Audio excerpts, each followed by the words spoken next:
welcome to Botanica. The entrance to Botanica is, of course, on floor number 1 of Zoaman Prison, the prison where you end the first chapter. I don't know the exact rating for achievements that is required. If you have too little, there will be a gateway closed here. If you have enough, doors open. Let's enter.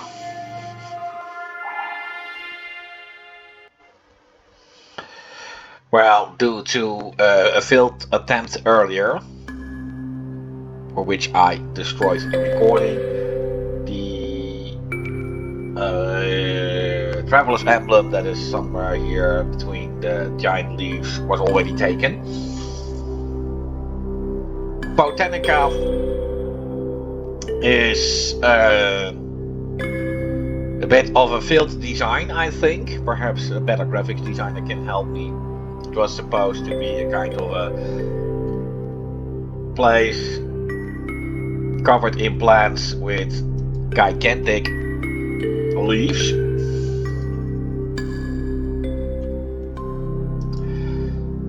But I'm not that good a drawer and I couldn't find the right shape of leaves to do this properly.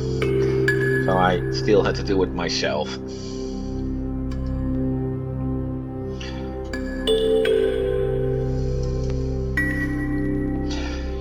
Now what is very important before you get here is that either Eric or Iravonia has the Fire Blast spell.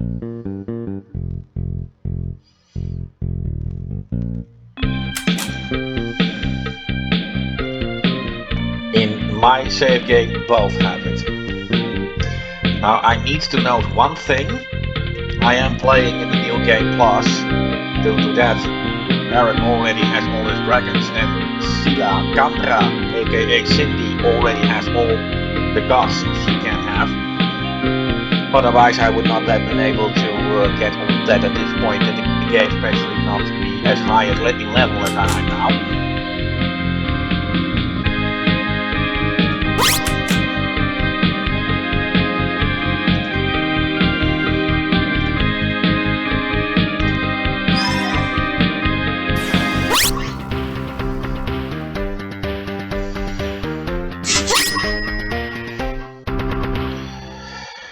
Now, what are the reasons to go for Botanica?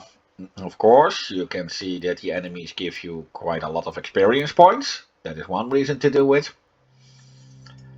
The other is perhaps because this is one of the few places where you can get the Aloe Vera, which is one of the better healing items. And it just makes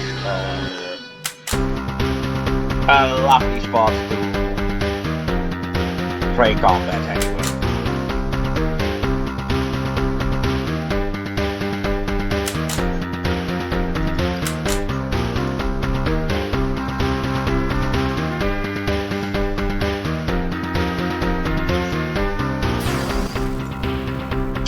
Now what I can't demonstrate is that these plants can be charmed by Durnor, giving him some pollen moves that you cannot find anywhere else in the game, which could be another reason to go for Botanica, but of course not until Durnor is in your party, although you can of course always get back here, so it doesn't really matter.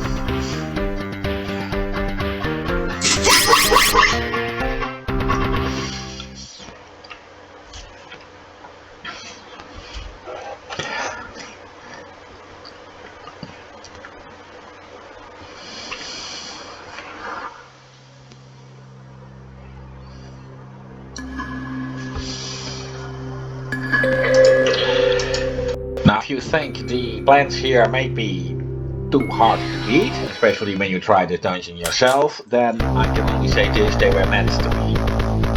Don't forget, this is a bonus dungeon. So it was supposed to have the enemies a bit stronger than your usual enemies.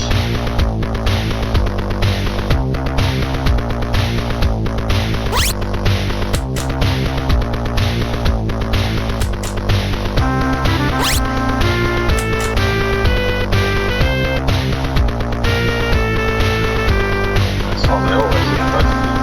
Fire blast, you know the one. Oh! Maybe. That's it.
All you will find are these flowers, so I guess it's pretty obvious why you needed Fire Blast so bad, since they have a fatal weakness for that.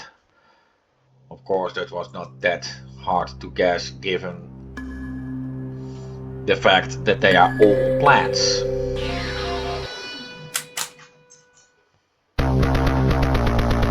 Fire Blast may require too much, but how about just a regular?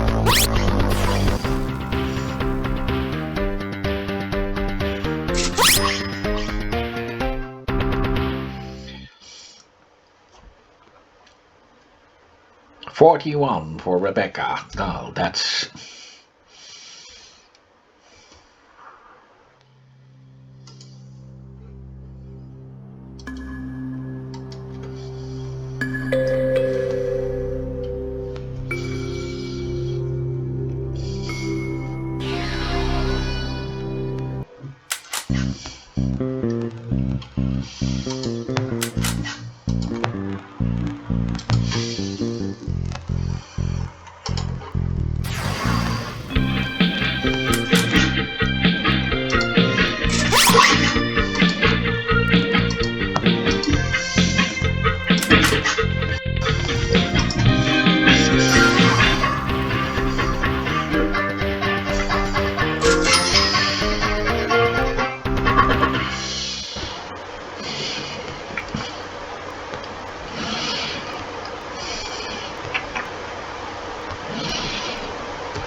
difficulty. In other words, 45. You see the encounter gates already getting away. Yes, this is the place where the boss is. It is really messed up.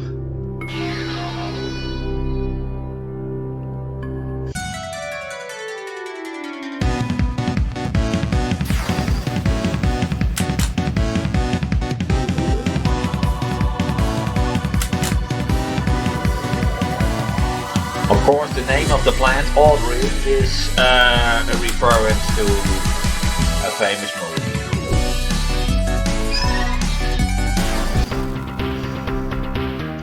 Yes, it was meant to be tastiest.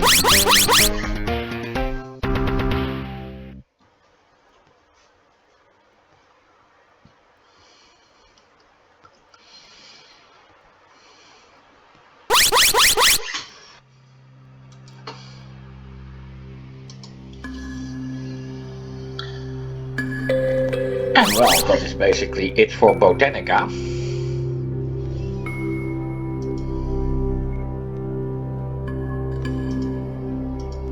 All that is here is a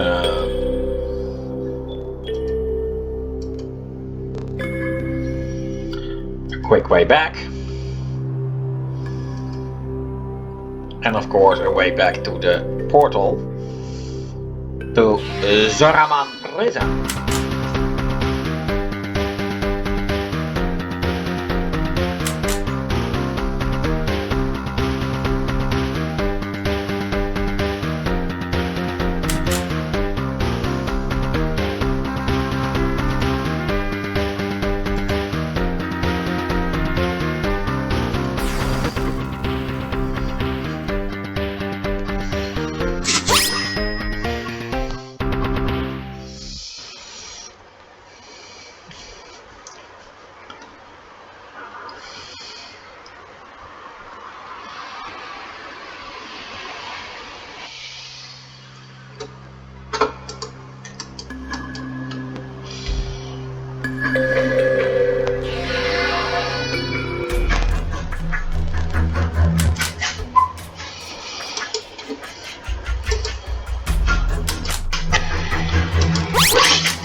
Oh, one more fight before I can view or leave this place.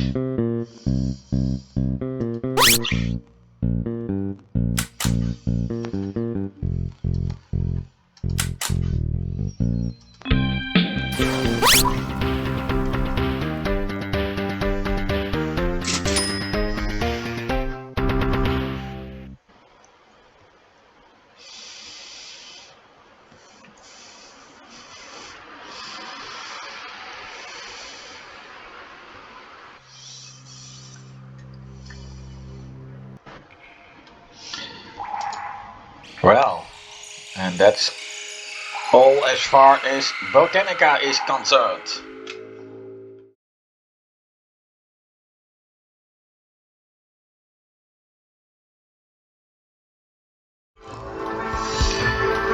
And then for the next bonus dungeon, you can only enter if you got yourself enough achievements.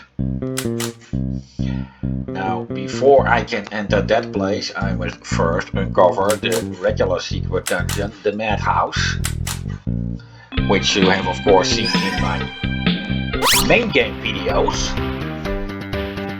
hidden behind the secret passage here on the crossroads.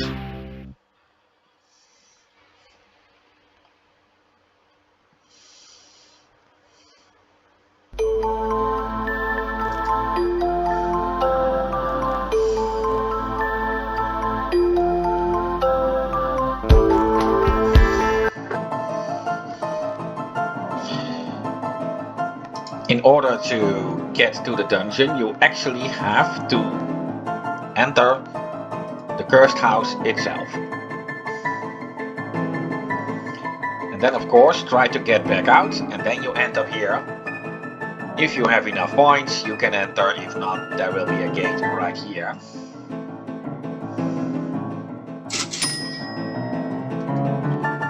And of course the big question is, where will you get if you enter? Well, let's have a save game quickly before entering. Next.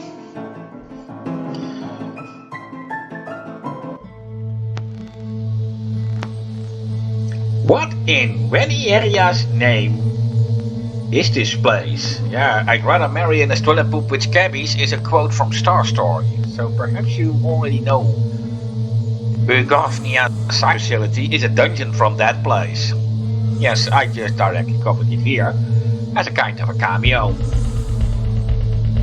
I don't know, but it looks creepy. Look at those tubes. What are they for?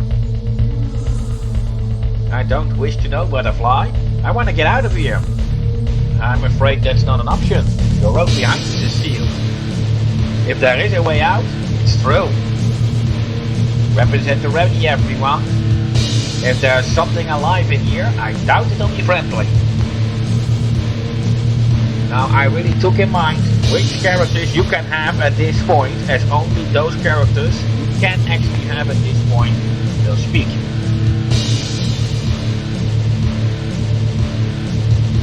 Basically, the dungeon works the same as in the Star Story, with this difference that the encounter aliens roaming the place have now just been replaced with instant random encounters. It was too much trouble for this game to put in those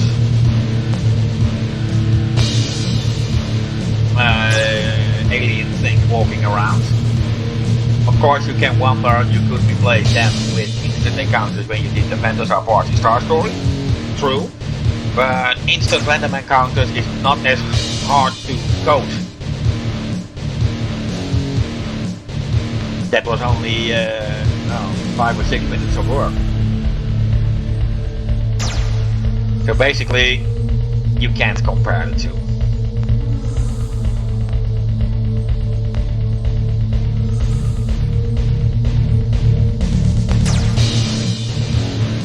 Of course, it won't be easy getting through here, and I think I got a bit of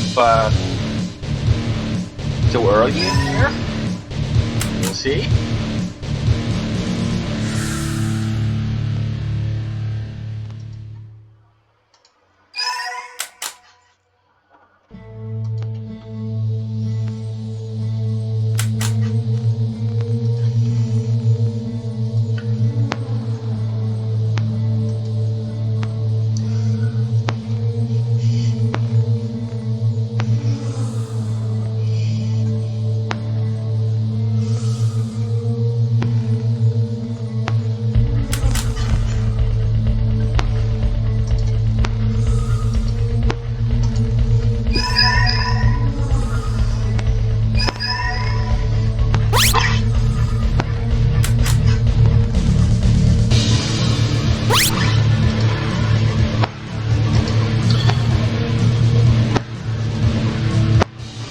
Now the stats are not exactly the same as you would get in the Star Story game. It would not even be possible due to the enemies having variable stats in Star Story, as they can be of different levels depending on where in the game you meet them. So I just had to go for a standard set of stats this time, as that entire setup used in Star Story is not supported by the way this game was set up.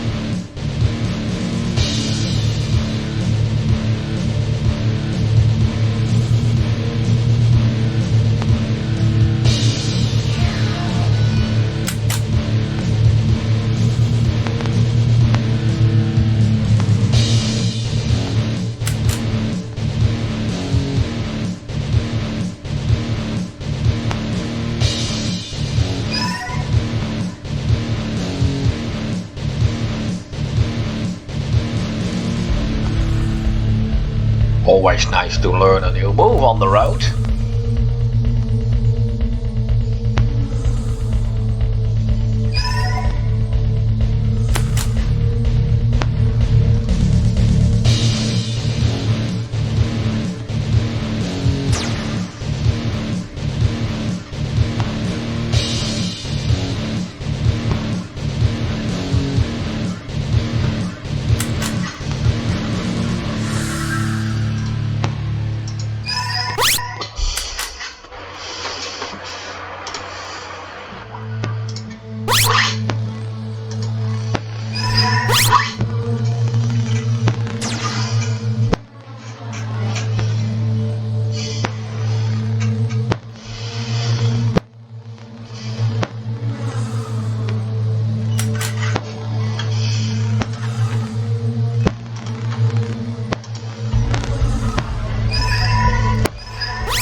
Paralyzers. Okay.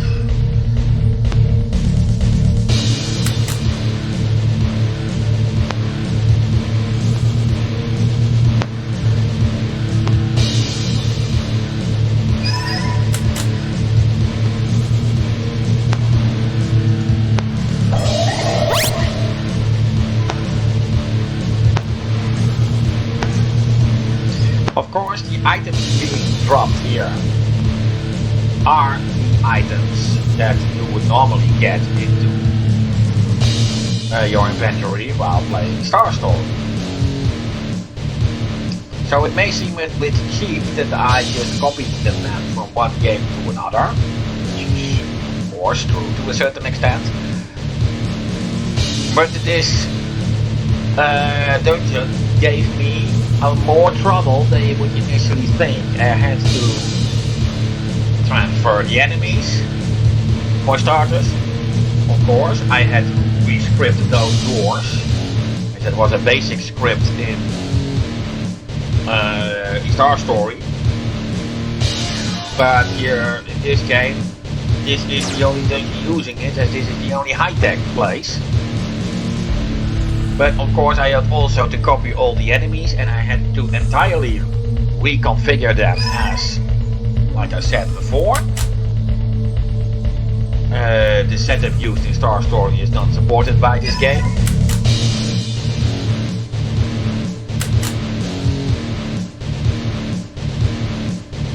And of course I had to bring in tons of new inventory items that are unique to this place, as they are actually from Star Story, like bandages, medikits, and yeah, well, more kinds of items that you are maybe very likely to encounter in a high-tech game, but not really in a more medieval magic-like setting as the Phantasar games normally are. Of course, I was also dealing with similar stuff when I put in the Phantasar dungeons into Star Story for the cameos there.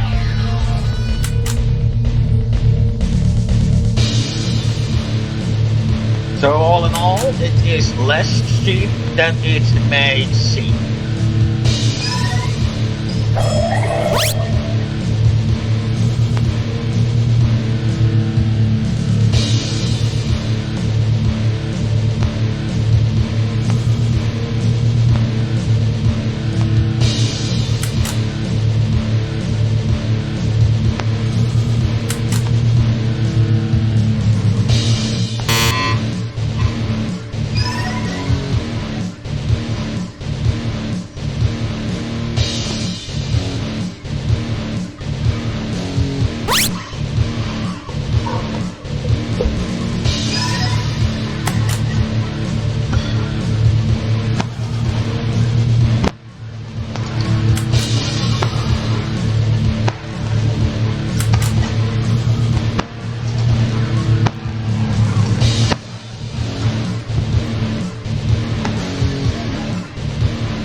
Given the layout of this dungeon, I did set the encounter gauge to go down in a slower pace.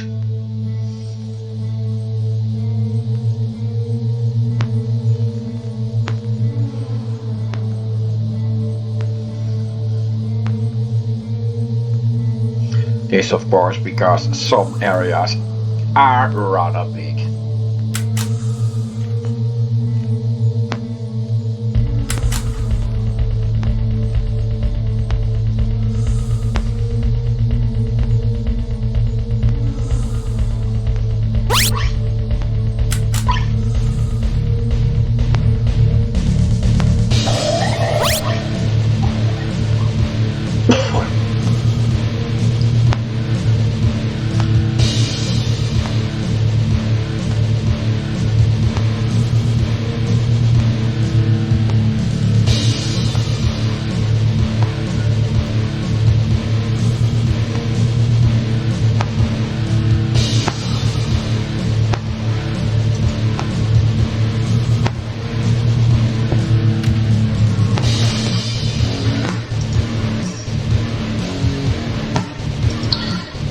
Of course, in Star Story there are two arms cases for arm for Crystal. I think it goes without saying that I removed them both for this game.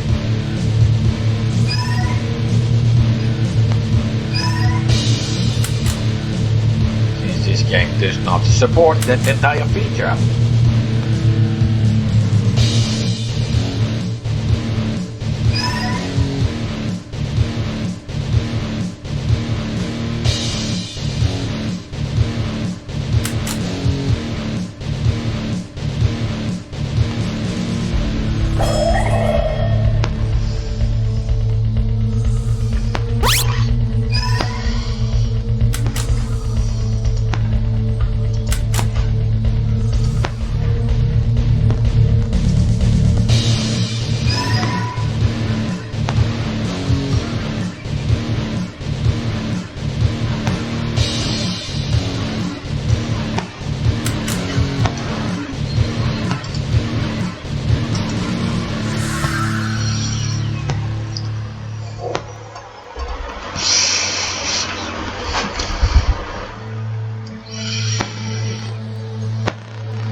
Of course, the music used is the same as in Star Story, for obvious reasons.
This will of course be a lot longer for a run than Botanica.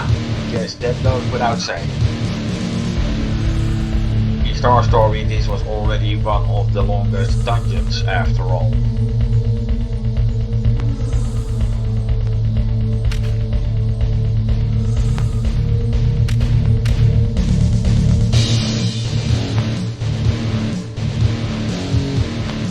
Yeah, that chest replaces the arms chest. Here was an option, just the actual Star Story game.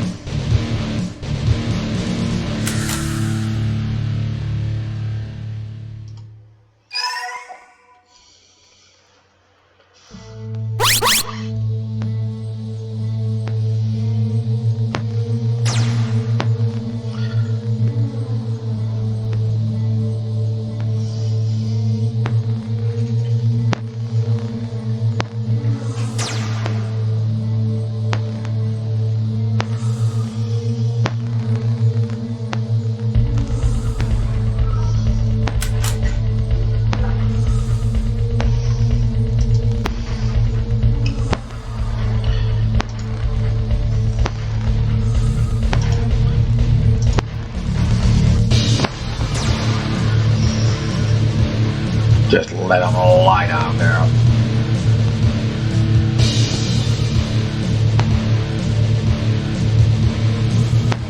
I don't expect this to be taking long anymore anyway.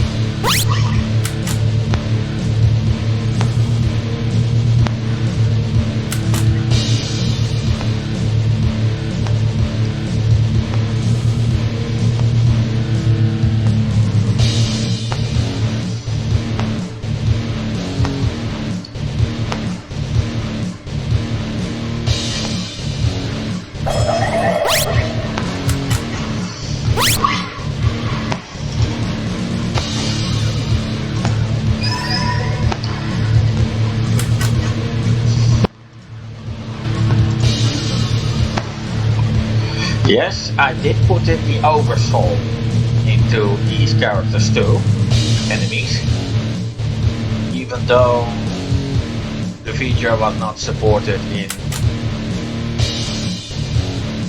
the actual Star Story. It was not lazy as oversoul does require a lot more work, as I have to specifically reconfigure all the enemies for that, so actually it only gave me more work.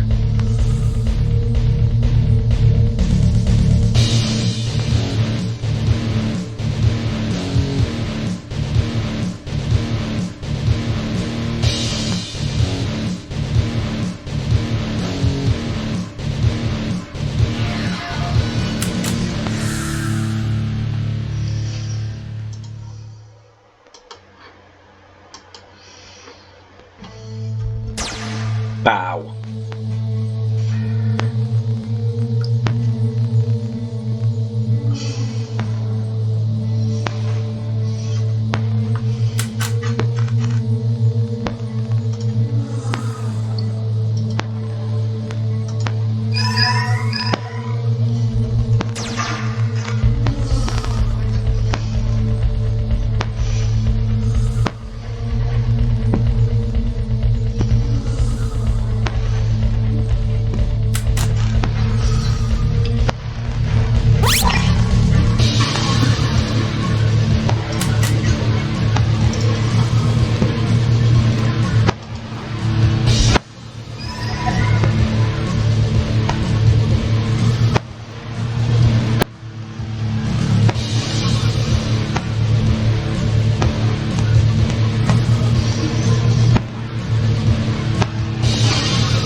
Pretty heavy item.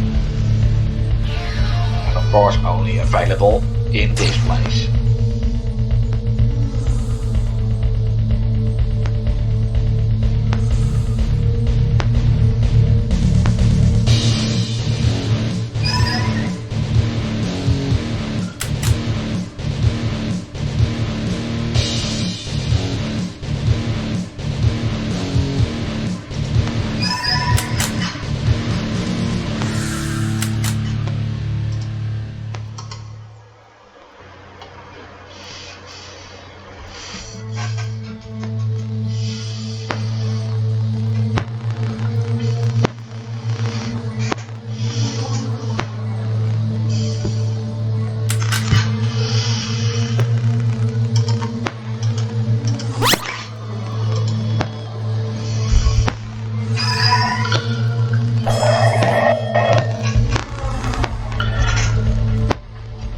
Bye.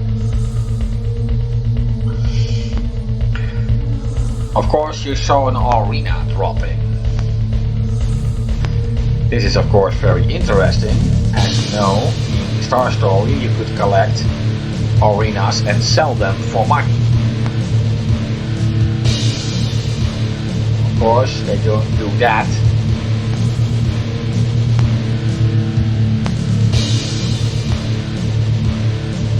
But you can still sell them. They are not your primary money source anymore, but hey, who knows what you'll give for that. The arenas replace money drops as Star Story work with digital money. It takes place in the future after all. So I had to use something back there to replace money drops. And well, arenas that you could sell for money if you were to do it. Now it's just a worthless item that can just sell. So it's not entirely true that they won't do that, but it is not that the value increases over time, it's just a set value now.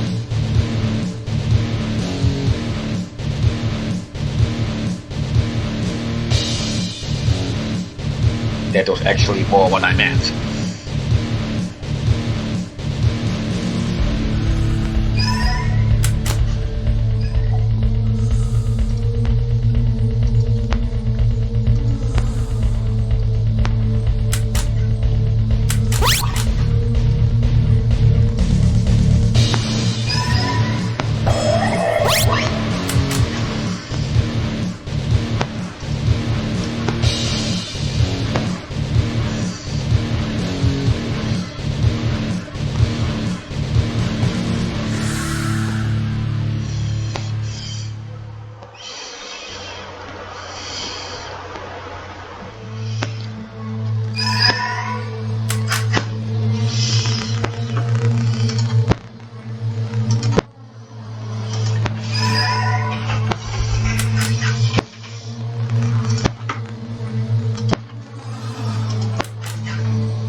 Care of that, huh?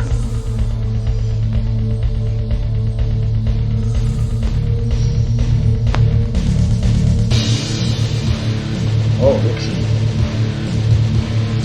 The Traveler's Emblem is of course a separate dungeon after all.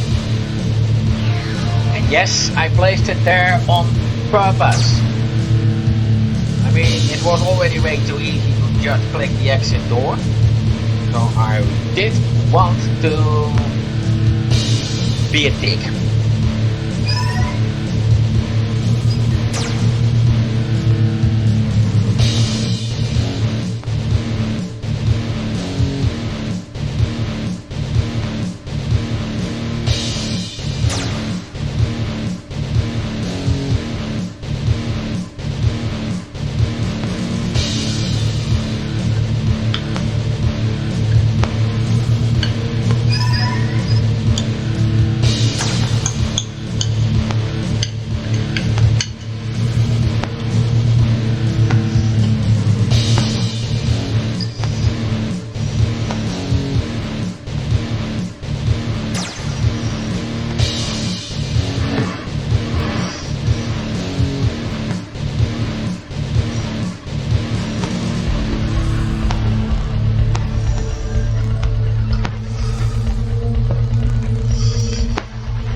Yeah, the mouse button was refusing on me.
Well, better to learn Dispel Magic now than on a critical moment.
Level cap increased to level 80.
Sidakandra's Tur, and we're gonna level up. That can be dangerous here. If you played the original Star Story game, then you should know that the Cyborg enemies, which is of course, well, nearly all we get here,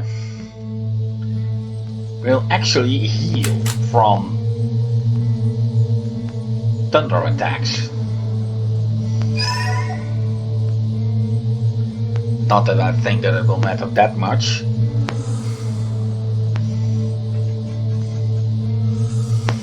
But it is something you should take in mind.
One last jump, huh? Before Rebecca's gonna kill you. I'll enjoy it.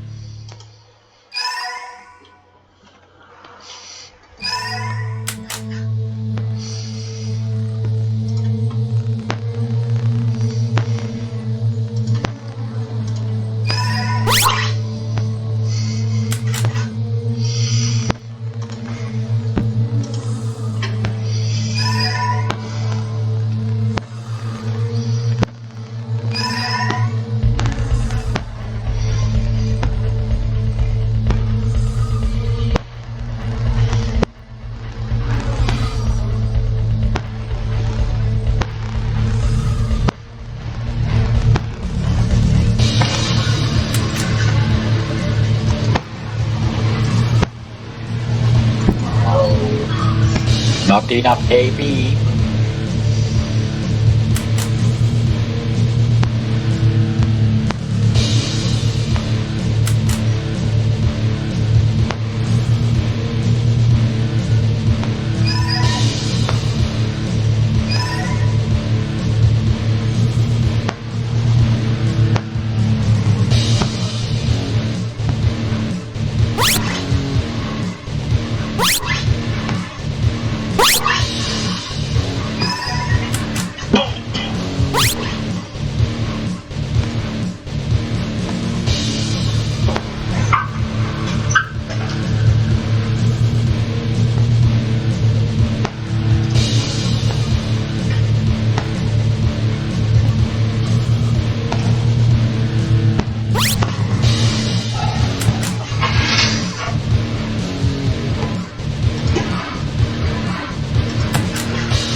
nice to have a classic in the Panzer series.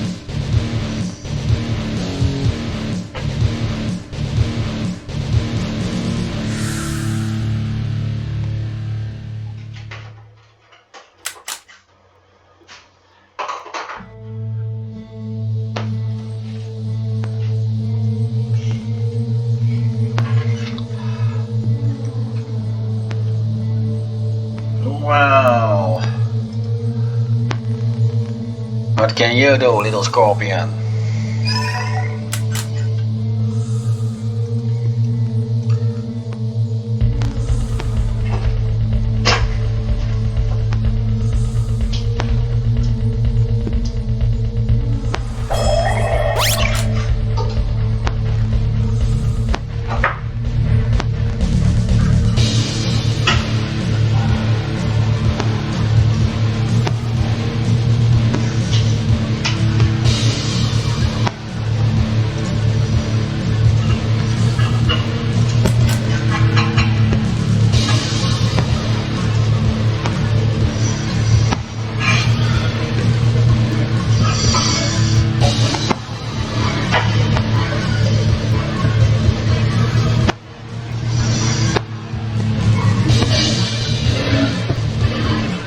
Another fight over.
Did I keep you waiting? Forgive me.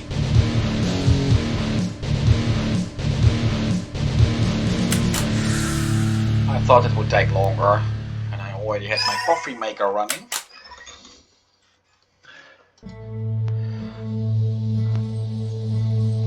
But I took longer at my coffee maker than I expected.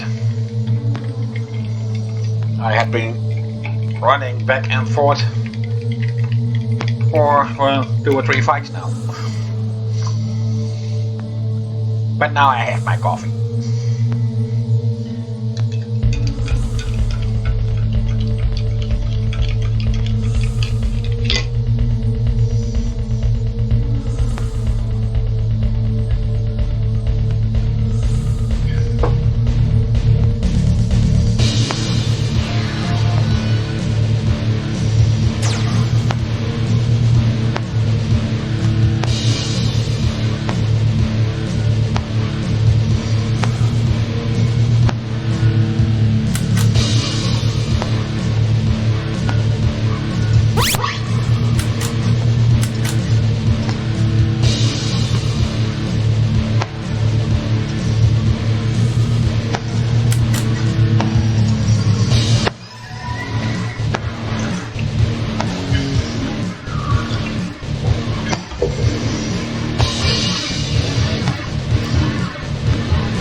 the bandit, the most useless item here, is the most likely to drop.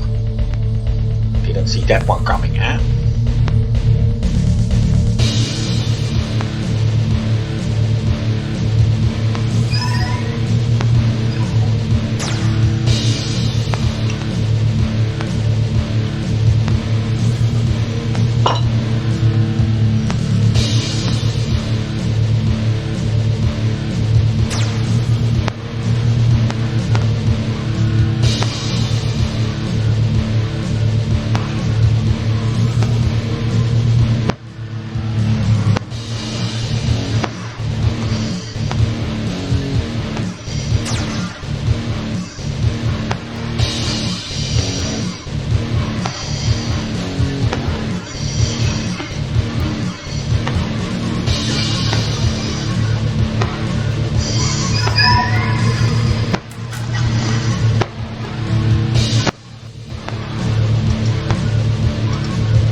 optional boss that was featured here in the original game of Star Story has been removed.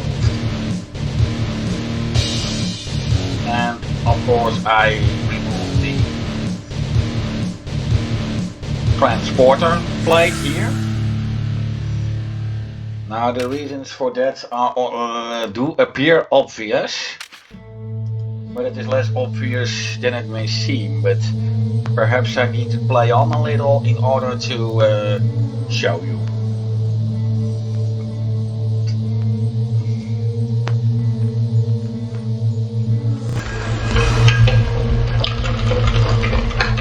Well, perhaps you heard the music stutter a bit and you even saw the time go up a little.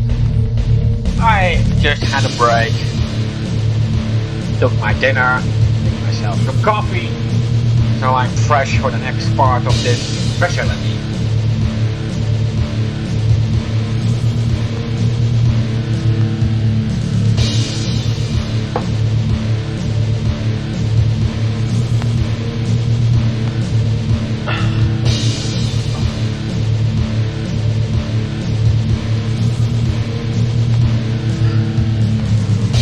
I know that there are enemies in Star Story in this room. I took the encounters here off just to prevent arena conflicts. The cameo, was it not worth it to go too far into the deep of that? So hey, you got one room for free. Cool, huh?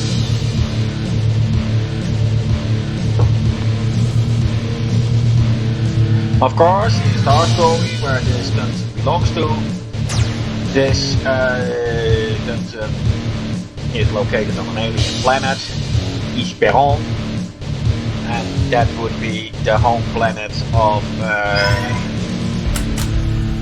insectoid-like creatures called Australopops. And you have seen them, of course, as enemies here.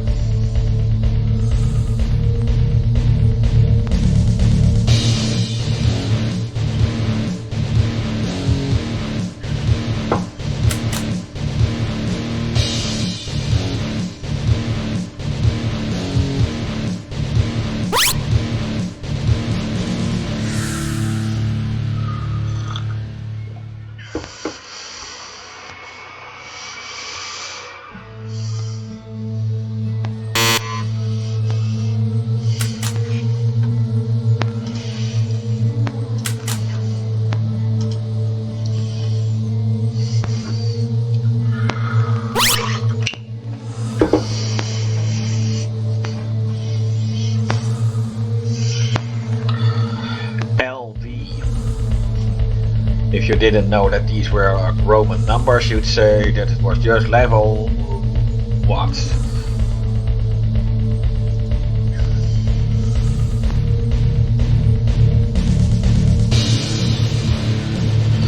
But of course it means 55.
course, there's not too much to say. Just like in Star Story, it's just going from one sliding door to another.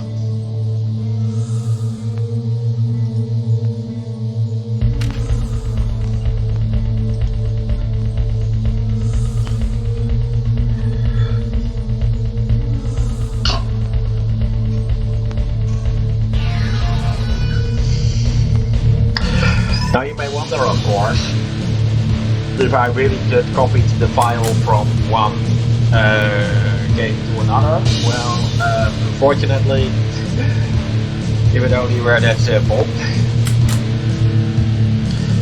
Because I have a bit of a bad habit of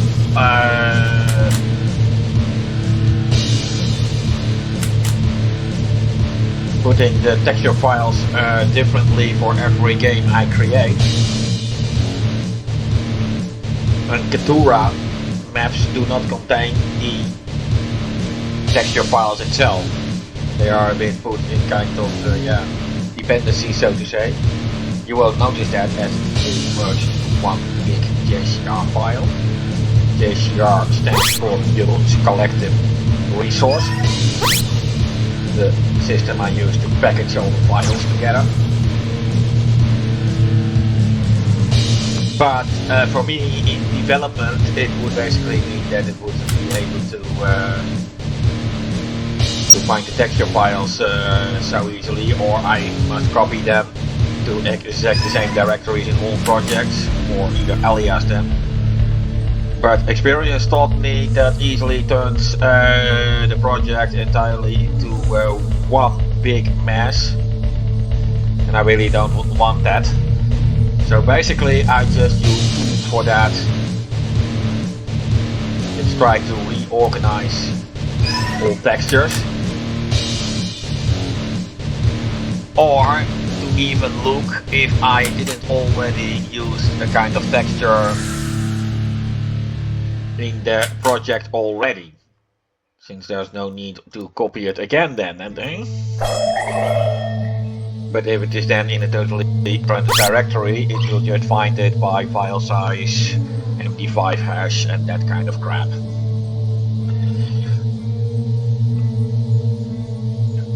And of course, Ketura was set up with versatility in mind, and therefore supports the usage of custom timed objects that are unique for each project. For example, in Star Story, that was the positions of the enemies that were unique to that project. In here, they would basically be ignored, but they do take up extra memory. They can even lead to a small slowdown. It's not much, but it is not needed. So basically it throws all that away.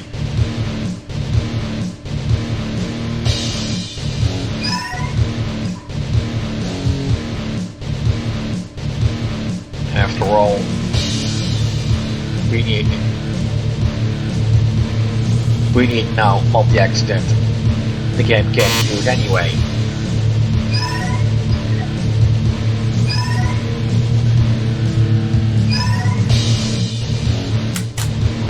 So basically it does, of course, copy the objects and links to the same textures, but the adaptations were in order.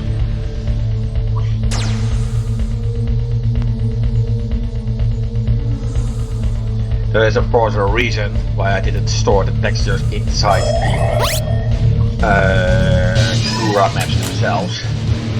I mean, if I would reuse a texture over multiple maps, particularly the forest locations, do this, well, then I would have to have every fucking tree or every fucking grass tile in every fucking file. You can already guess where that is going. It would only make the data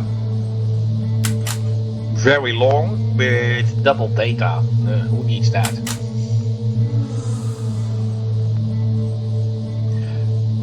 But dependency work will only work correctly if you do it properly.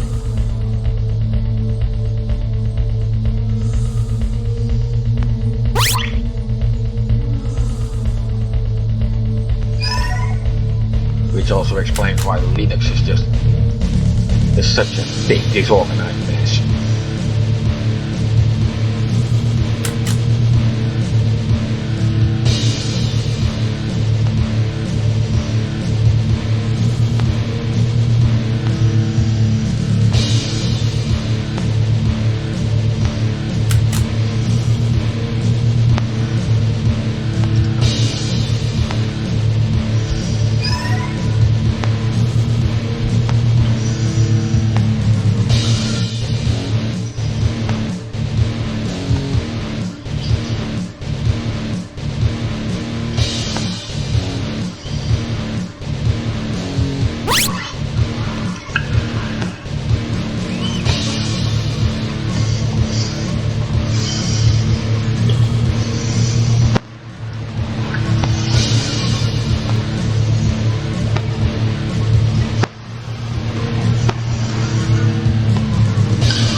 Question, is the file format of Katura the same for all the games using it? Technically, yes. The only difference is that the Dyrt game was coded in C# and I could there get the LCMA package format working, and I never managed to do that in the C++ version of LCMA. The only reason for that is a lack of proper documentation.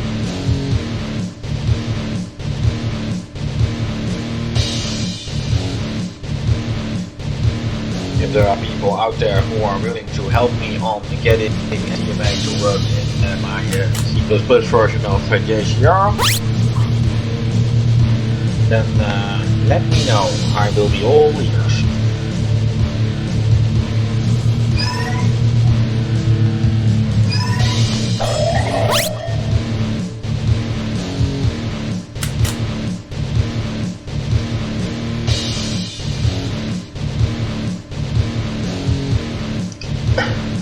In my C++ games using JCR, I could get the zlib compression to work.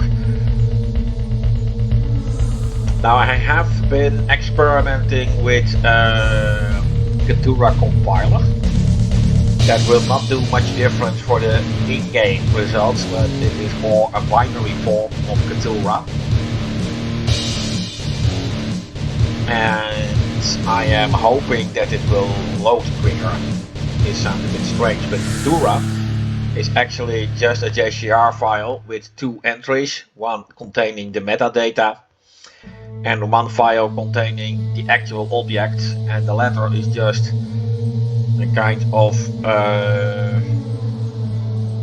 query file with just a lot of text file-based definitions. The big advantage of this was that it makes it easier for me to fix broken Ketura maps. So for the development I will definitely keep on using it, but I am noticing that especially the bigger Ketura maps, that there is a slowdown in loading, which bothers me, and I just want to try if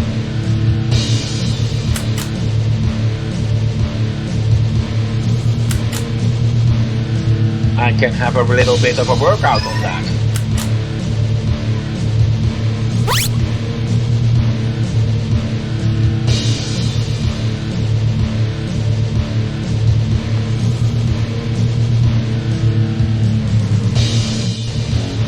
And if it indeed loads faster, then we have at least a little less loading time. But like I said, for the game, it shouldn't not matter.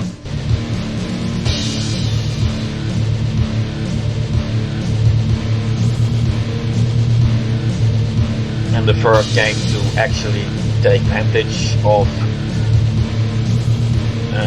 that would then likely be Luna's father. Of course, some people also know that I had a concept like 63 Fires of Luck.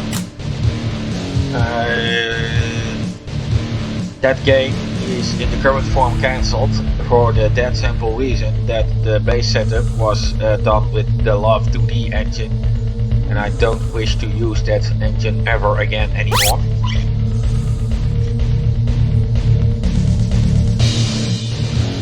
I'm a bit through with some bad decisions from the developer side, and the community I was also a bit fed up with, to be honest. So that's why I decided to figure out if I could learn C++ and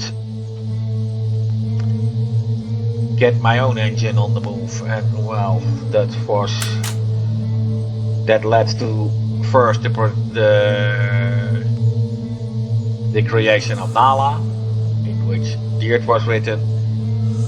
However, then some decisions were made for the underlying mono game and engine that I could not agree with.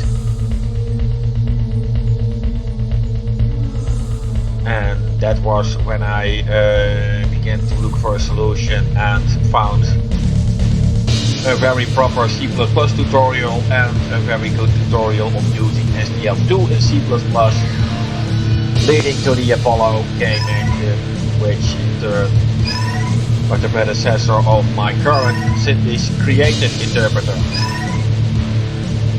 which I'm now trying to develop Luna's father, and in which my House of Cards game has also been developed. Now please note, I'm saying trying to develop, as it is very well possible that Luna's father has either been completed or cancelled or whatever by the time that you see this video, as this was recorded a long time before before the actual publication. So how things went after that is something that I can yet not predict.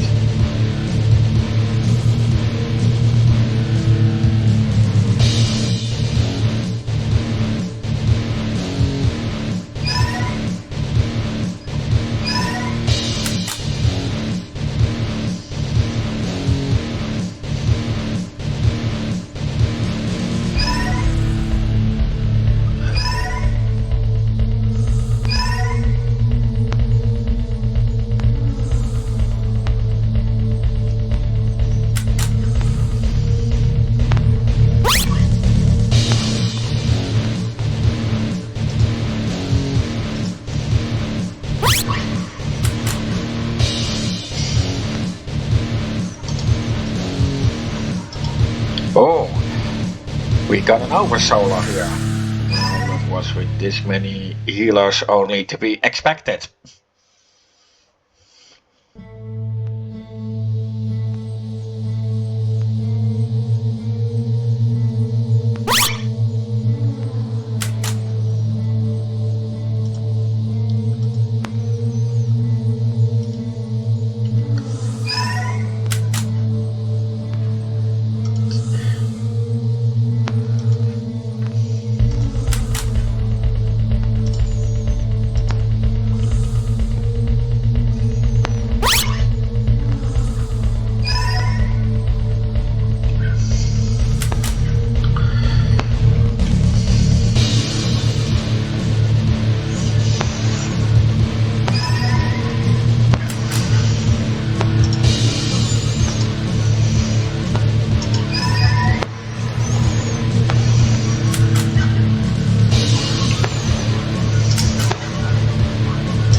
Some people did already ask me about my own game engines and how they actually work. Well,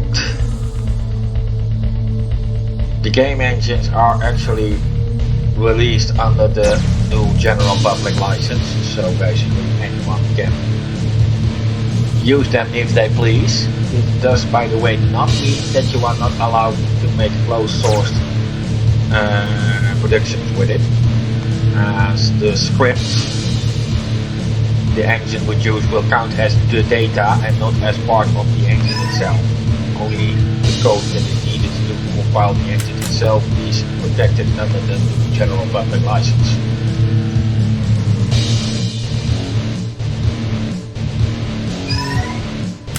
Of course, if you need a modified version of my engines, then the modified version of the engines must be released under the new license as the new GPL.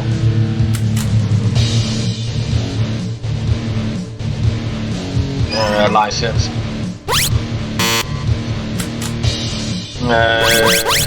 Mandates. Yeah, I'm playing and talking at once. It's not a very good combination.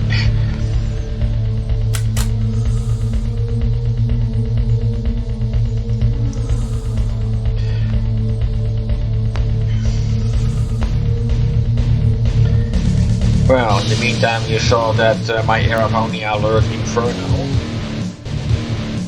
Actually didn't expect that spell to be so effective here, to be honest. But why complain?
But of course, to go back at my engine, I have never properly tutorialized it or written full documentation about it for obvious reasons. I mean,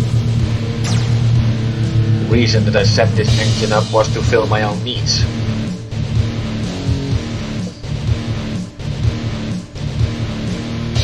I did got a request from someone if I was willing to set up a quick tutorial video. And perhaps I should create one.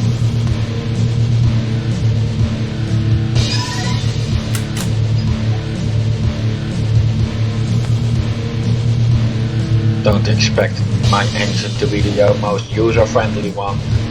Like I said, it only had to fill my needs and never made a full SDK for it except for the builder.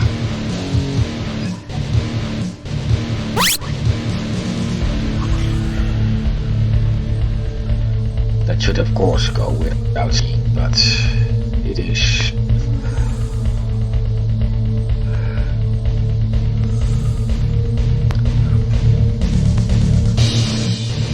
But hey, perhaps someone likes to set up a full SDK for it.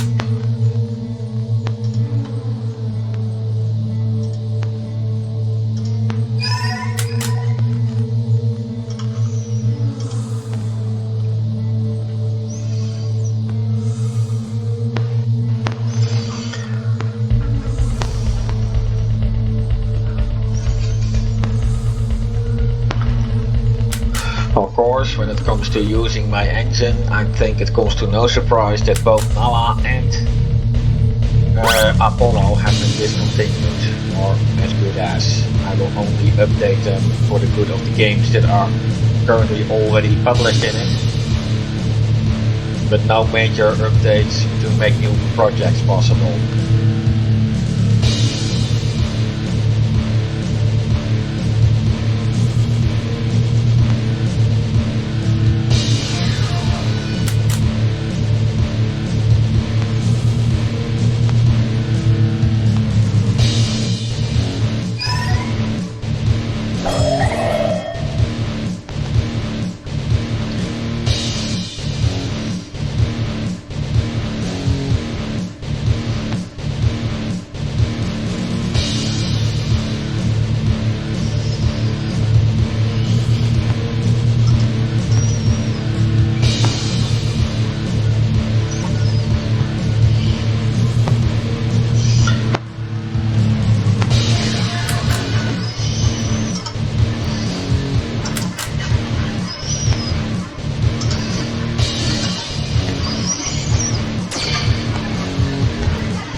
the cyber Astrilla serving as a sort of boss. Of course, if you have played the original game, then you would know that this was the place where Vendika was being held. And the exact conditions, well, watch the videos about Star Story, I'd say, or play that game yourself. With this transporter pad, you can go back to the main game.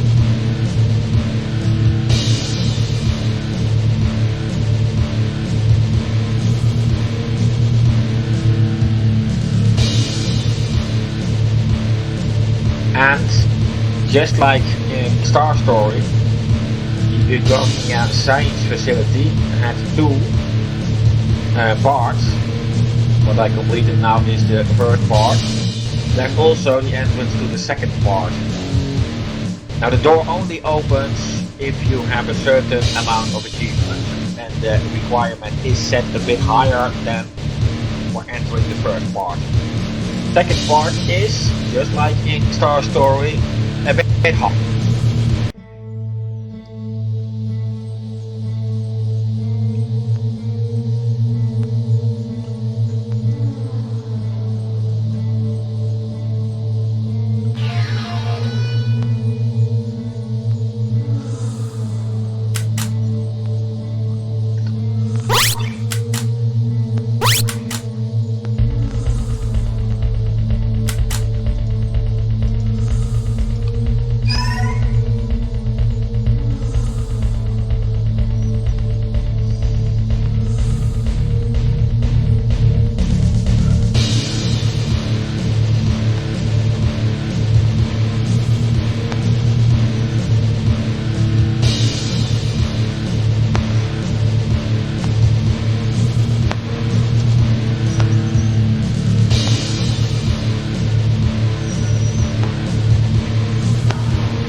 Means butterfly in the Fantasarian language.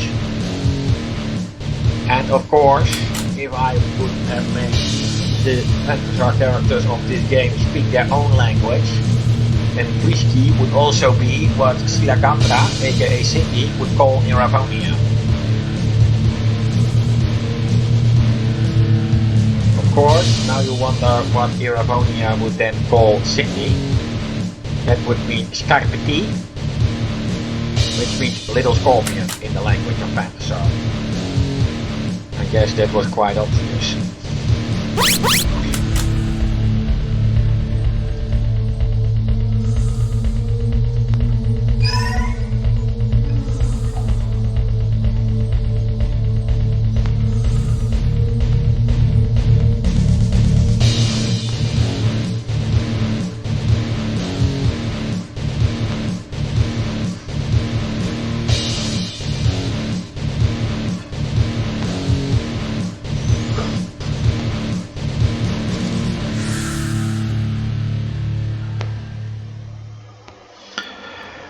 Another long corridor room. Yes, there are two in this facility.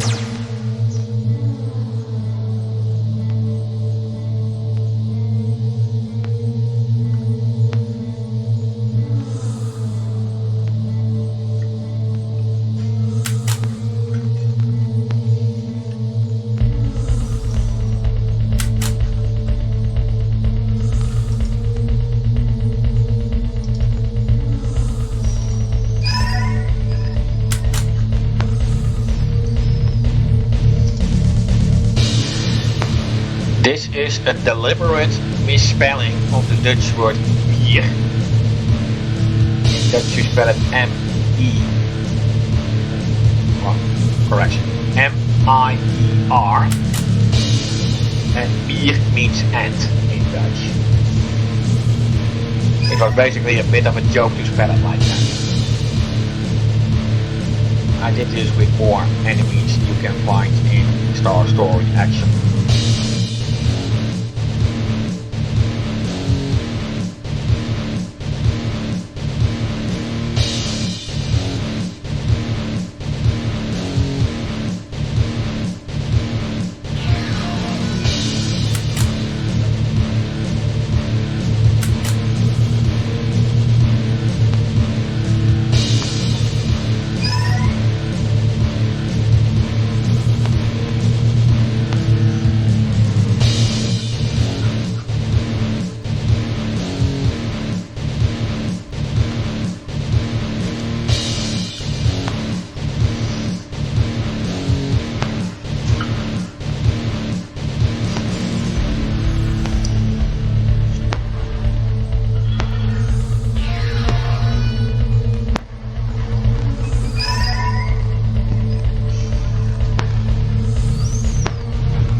As you can see, a bit bigger variety of enemies in the second part.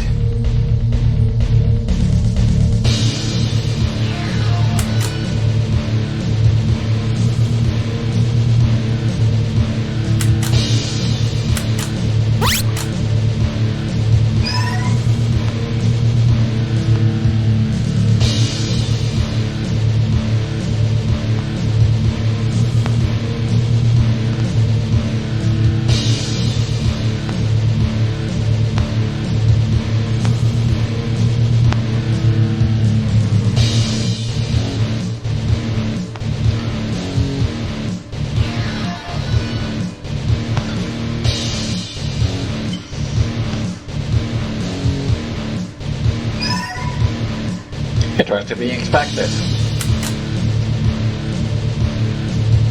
Well, not to worry too much.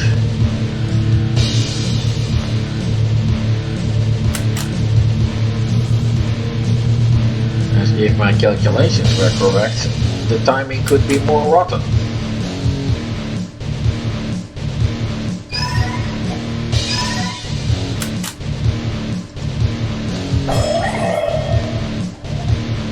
Yep, just as I suspected.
version you can unlock simply by getting achievements in either this game or any of my other games.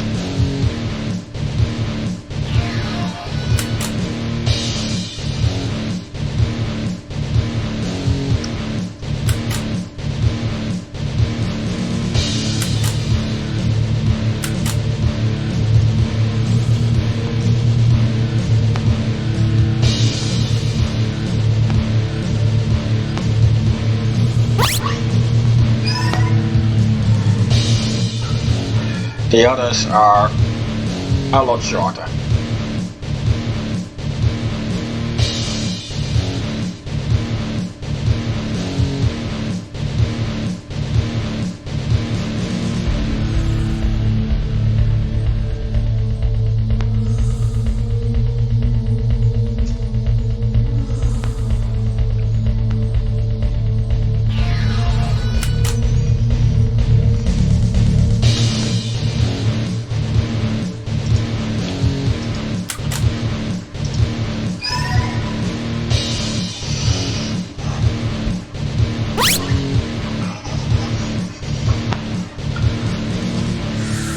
Ice Blast is not as much required as Fire Blast was in Botanica, yet it is a spell that really comes in handy.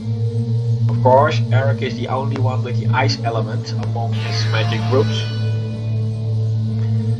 so he will be the only one who can do anything of the sort.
Where is the exit?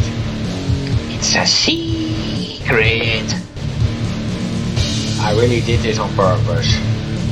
Back at the time, in order to mislead you a little.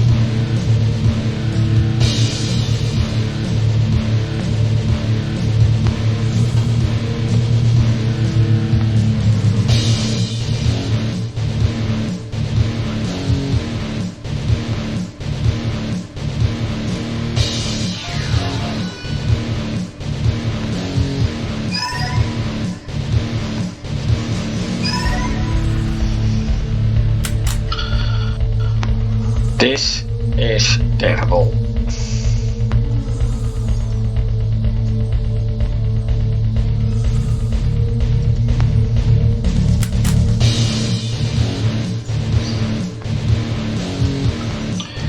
Well, to ensure that doesn't happen again,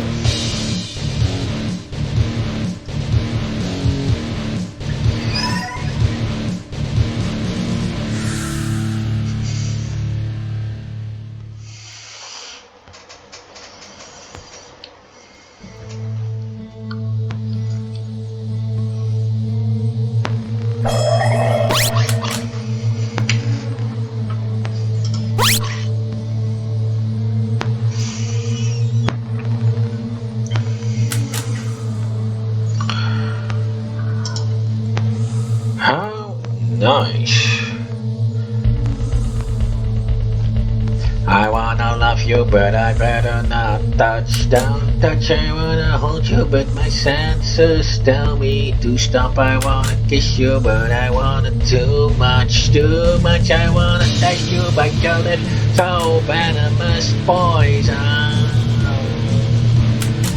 Your poison running through my veins. Your poison. I don't wanna break these chains. Yeah, I'm not sure what reminded me of song. Can you tell?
Yeah, let's have a little save game.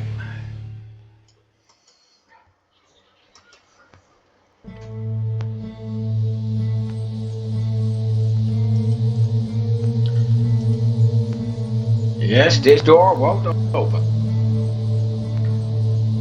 I first need to have a little chat with this guy. Those who played Star Story should have recognized him.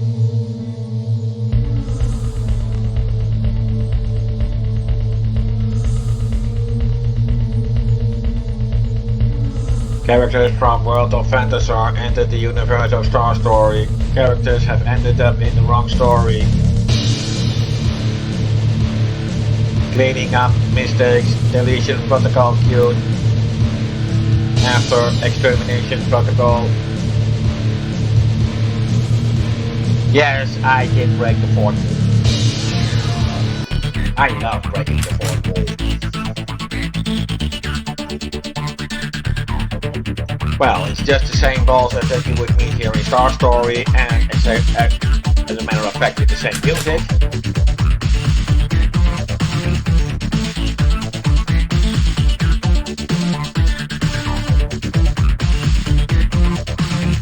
Nothing I can do about that.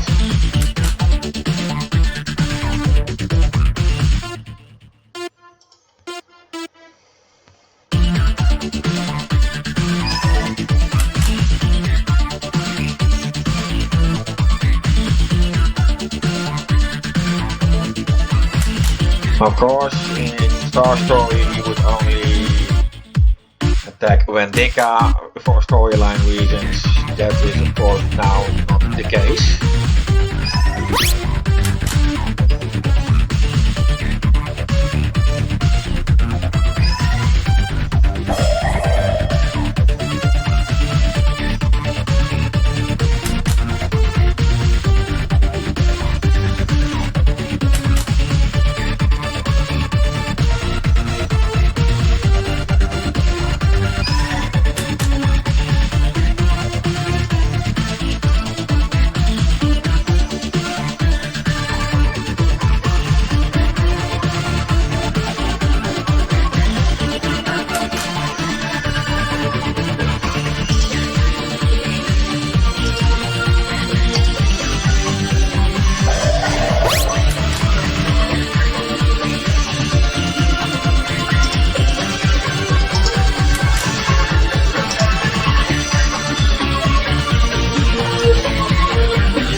Zulu is an android. That being said, don't even try to cast any bad statuses on him. Completely immune. just like Star Storm.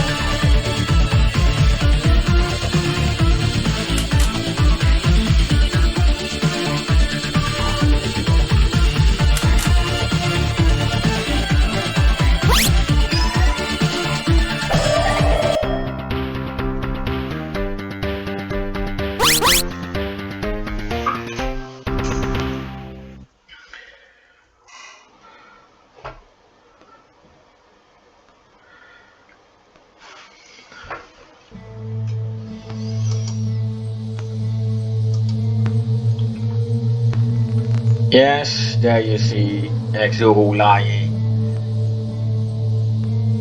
I didn't really need to change the entire map for that one.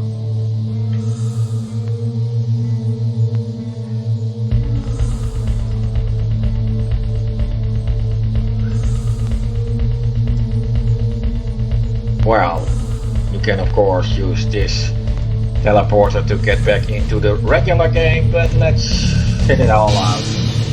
To the ferret, shall we?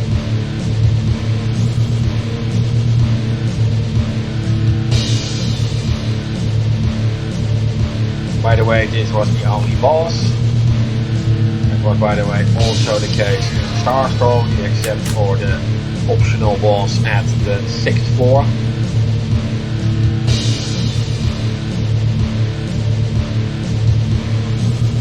But I removed it.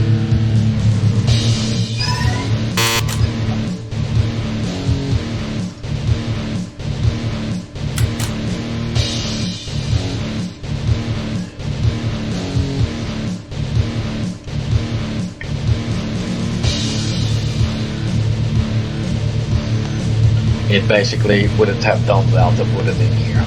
This is already a bonus spot anyway. In Star Story, this is of course a mandatory dungeon, and that was the reason to put it in there,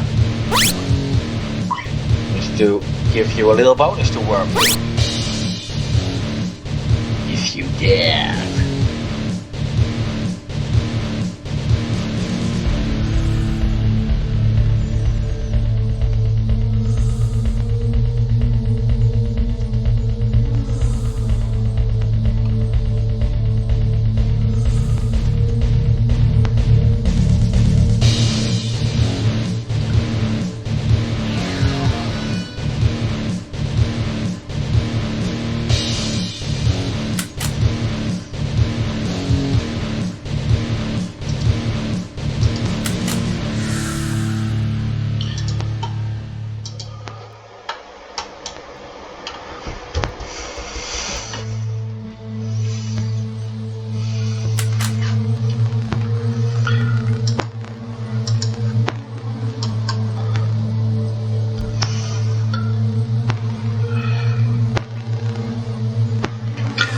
I expect too much from this, but hey, you never know. Eric is too far away.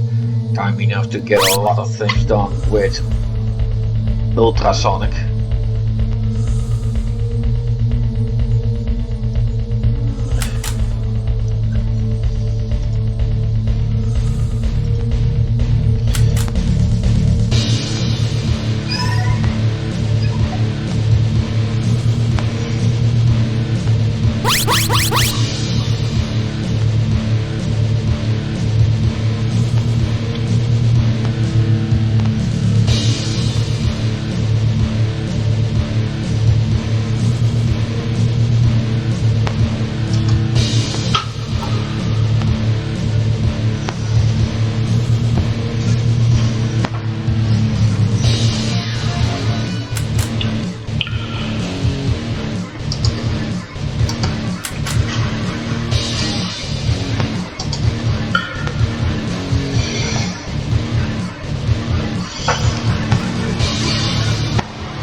Super Medikit.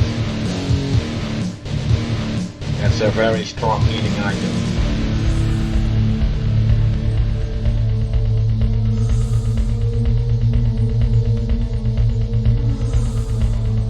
So yeah, is it worth the trouble here to come here? I think it is. Of course, if you are able to deal with the enemies here.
Those who are wondering about how to read Roman numbers, I is 1, V is 5, X is 10, C is 100, D is 500, and M is 1000. And basically it is just adding numbers, unless a character of lower value stands before one of higher value, then you must subtract it from the higher one.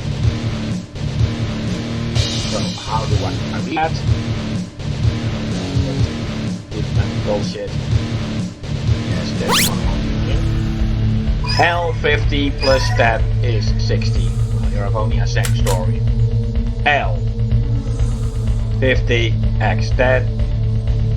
Now the I is before the V, so 5 minus 1 is 4, so 64. Indeed, same story.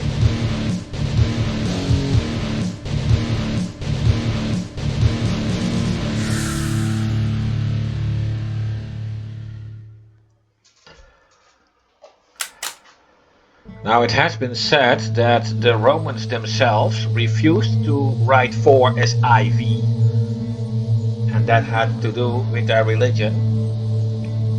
In Old Latin spelling there was no J that was just written as an I, and the U was written as a V, and then IV formed suddenly the first 2 letters of Jupiter, the supreme god of the Romans.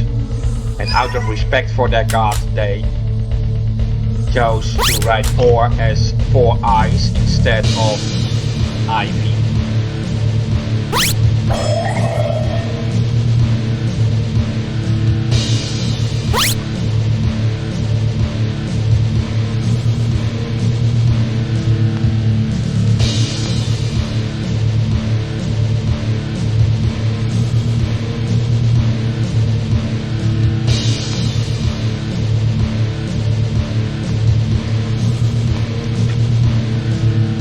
The routine that calculates the Roman numbers was one that I did myself. It was quite some work to get that work properly.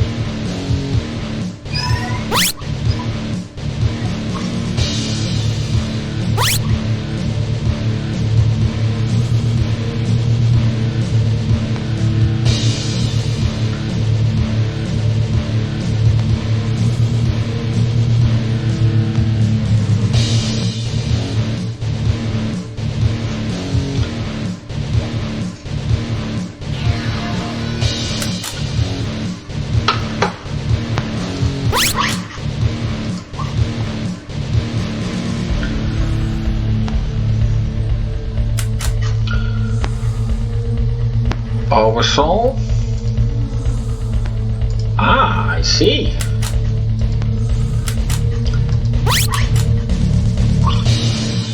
Well, not that it matters.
I still remember creating the wall textures with all those tubes.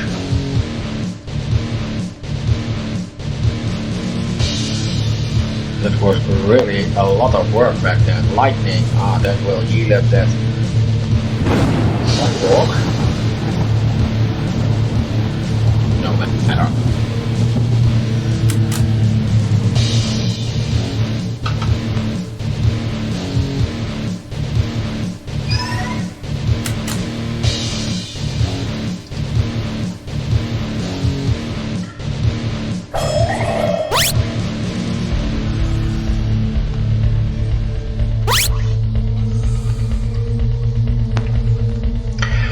yes, I mentioned that 64 or 63 Fires of Alarm was cancelled in the current form due to the engine.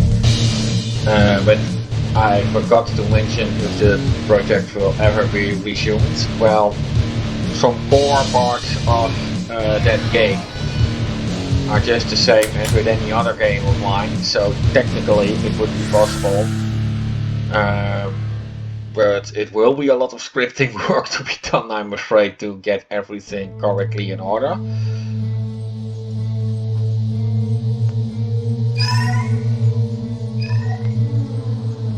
But that might be less work than I fear it is. Overall, the graphic presentation is quite often a lot more work. So I won't make any promises, but it is still being considered.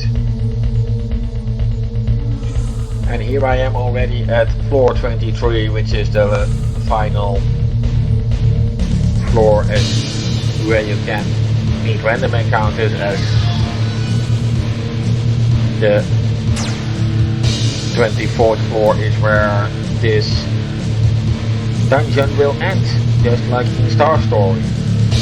Of course, in Star Story it would have the secret passage to the room of the mole, very important part of the story in Star Story. That has been cut here.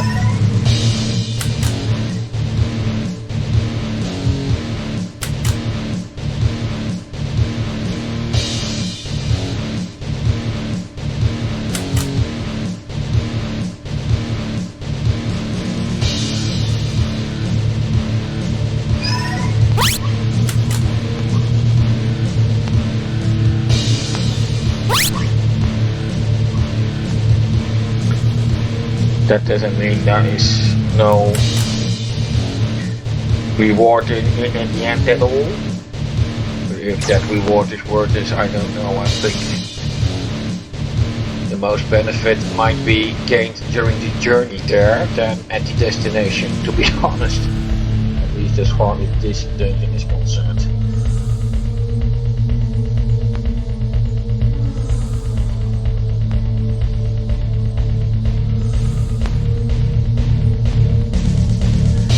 I mean, I haven't really taken track of how much levels I gained during the way up, but it must be quite a lot.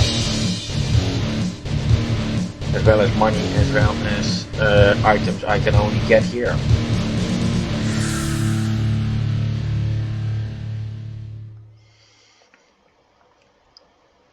There's a lot I took into consideration on matters, you know.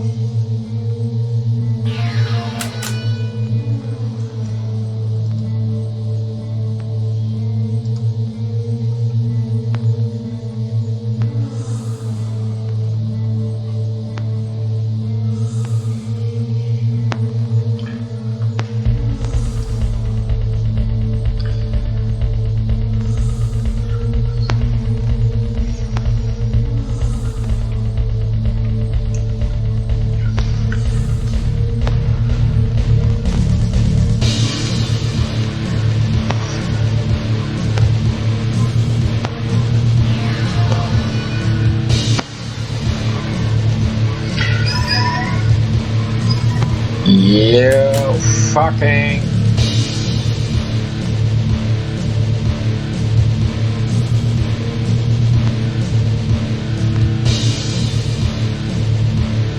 This was the worst possible time for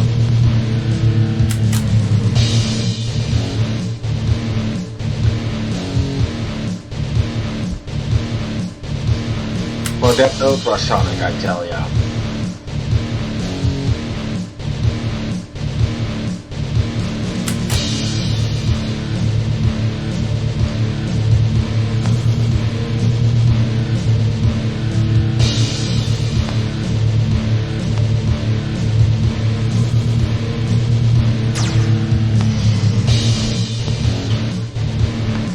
I mean, if that didn't happen, I would have cleaned this up already.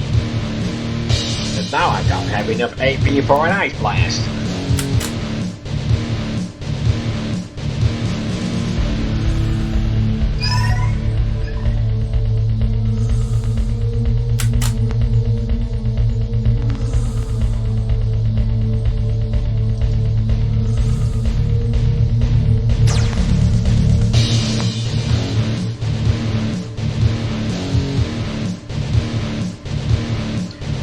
Oh well. Scheisse passiert.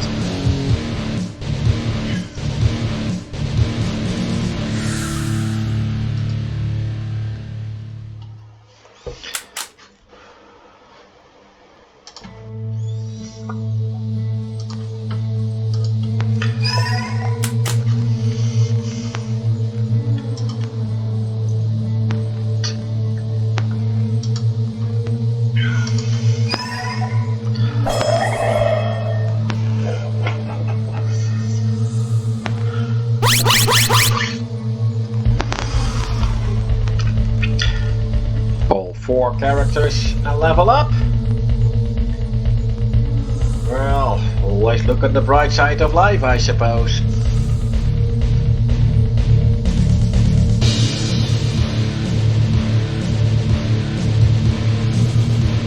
One more fight.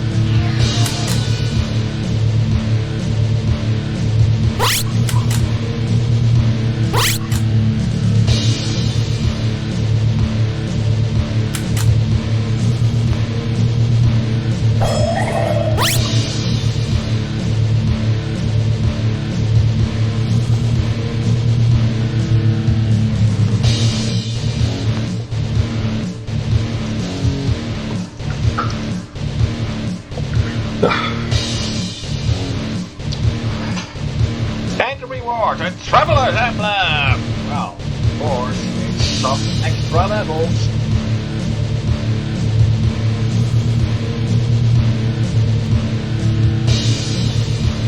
And of course, there is now only one way to go, and that is to hit the transporter. What you don't see now is that I have a little pop-up now asking if I want to return to the madhouse. Well, of course I do. I will, however, end up in a different spot. The other transporters are based on which transporter I used to get out of there. I wish I could forget all about the facility is a reference to Wild Arms 4, where the character Yuli says that all the time. Perhaps if you take a good look here, you can see the portraits of all playable characters on the floor, including the ones that did not yet join the party. May seem a bit like a spoiler, but this is only available from when you leave the facility anyway. Now, unfortunately, this secret door only opens if you have been in the facility. But unfortunately, I am now at the start of the madhouse. The only way to leave it is by completing it, even from the facility. Well, one lucky thing is, in this playthrough, I already defeated the creep, so I can make rather quick work of this.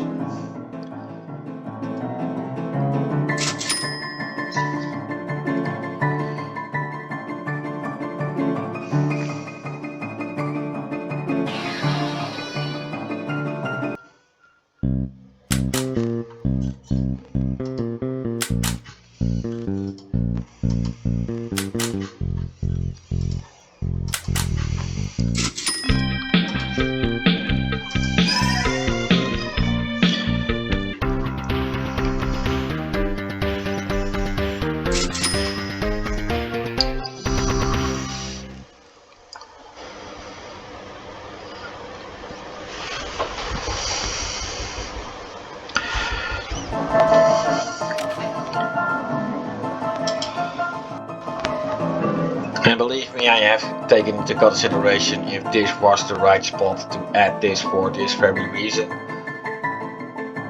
But on the other hand, I thought it is one of the longer bonus parts where you can get the most stuff. And the basic rule is don't give anything away, let people work for it. So in the end, I just decided to go with it this way.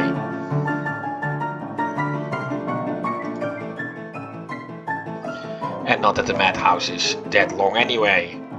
And that's it for the science facility.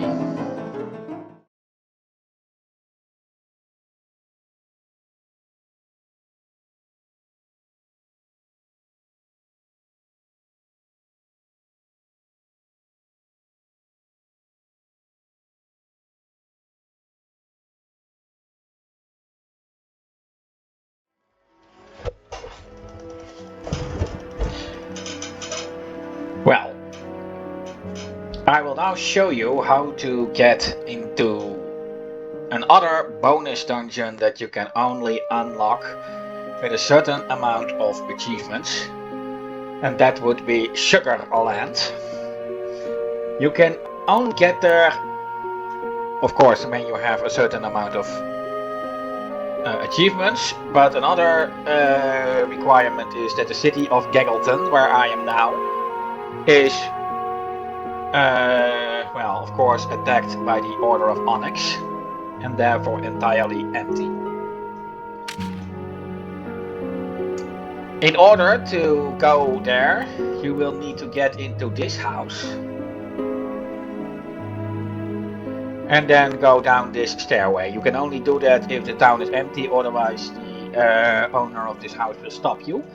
If you have a new achievement, then the gateway that closes this doorway will disappear, and here we have the portal.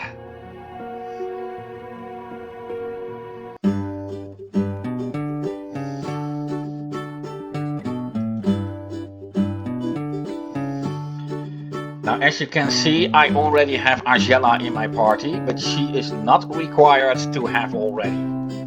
Just when Gaggleton has been depleted, you can enter the place.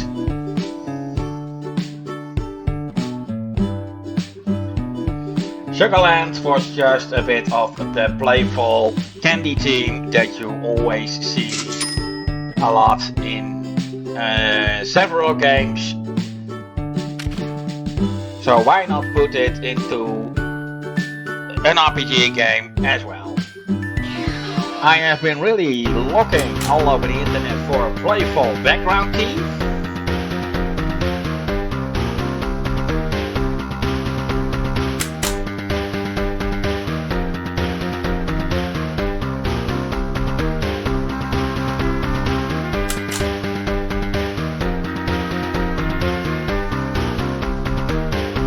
And I think the theme that I eventually used, of course you can't hear it now due to the encounter I mean, but I think the tune that I found in the end by Kevin MacLeod did the kind of dungeon that this is quite justice.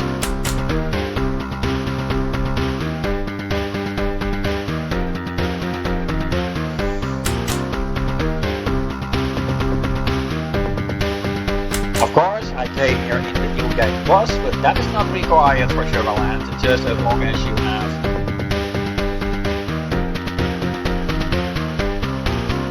enough achievements. Not only in this game, but in my entire collection of games where the medals system is supported.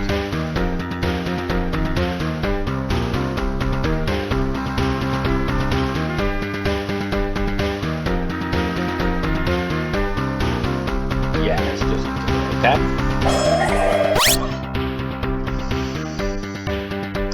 Of course, the name for the enemies here, Candy, was meant to be a kind of a pun. After all, Candy is a girl's name, but can of course also, at least in American English, refer to the sweet little treats. Of course, I do say American English as it is sweets or sweeties in British English.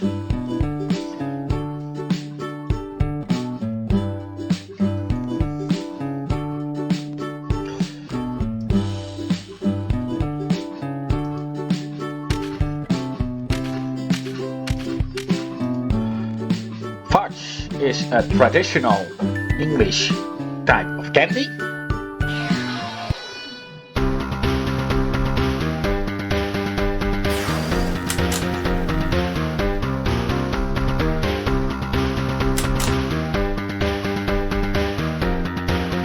They appear to be made of caramel.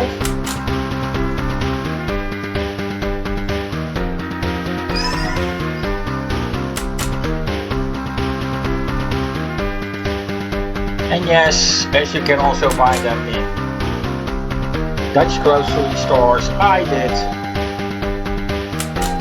try them. They are actually quite tasty.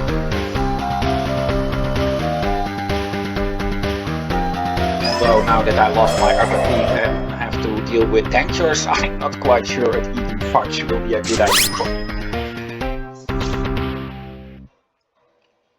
And level 100 for Rebecca, that will of course result in the achievement I Am No Man. The famous Lord of the Rings reference, as Eowyn said the same words.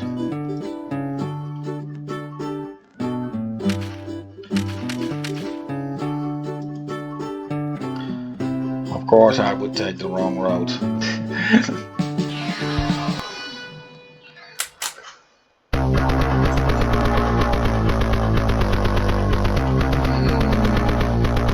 Oh, there are 4 of them.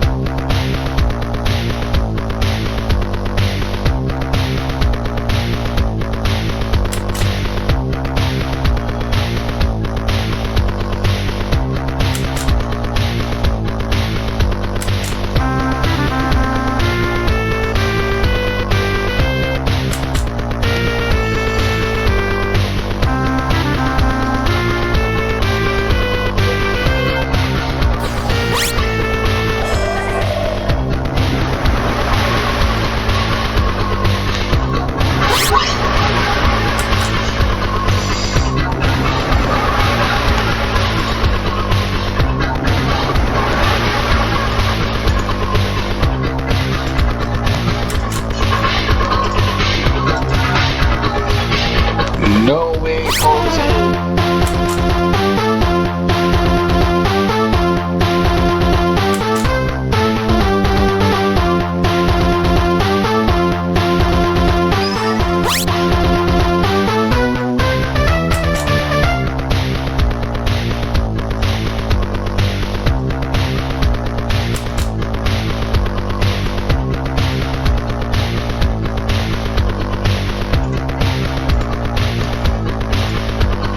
I think there's an easier way to do this.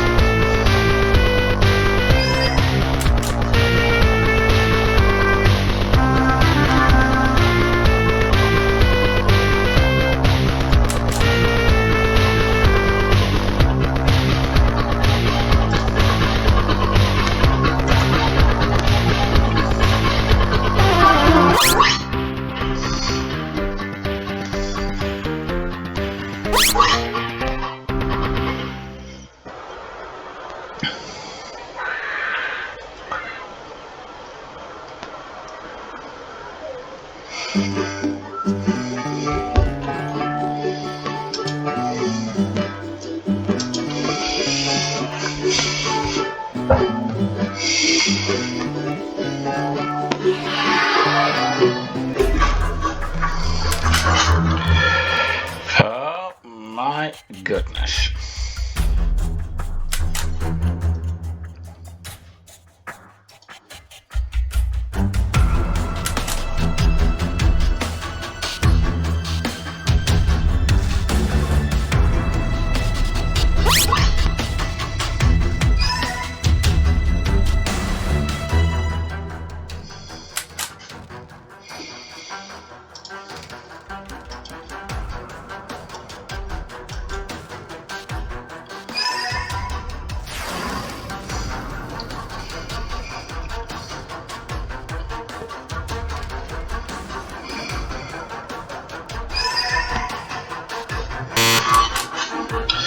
I hate you.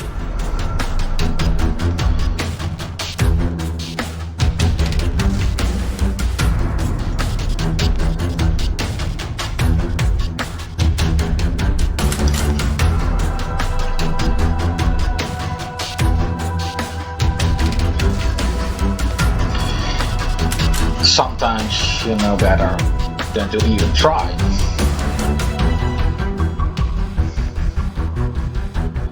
I really need to do something to fix the bug that still gives you a turn when poison kills you. I thought I did take care of that, but apparently the fix didn't take on so well in the final game.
Of course, as goes with all these bonus dungeons, they can be quite a lot harder than you are used to see, as after all, they are bonus.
Yeah, oversoul always is a very nasty thing, especially in a place like this.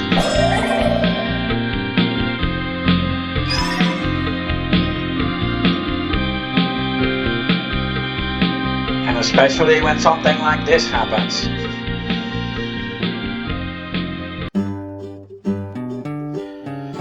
Well, let's try that again, shall we?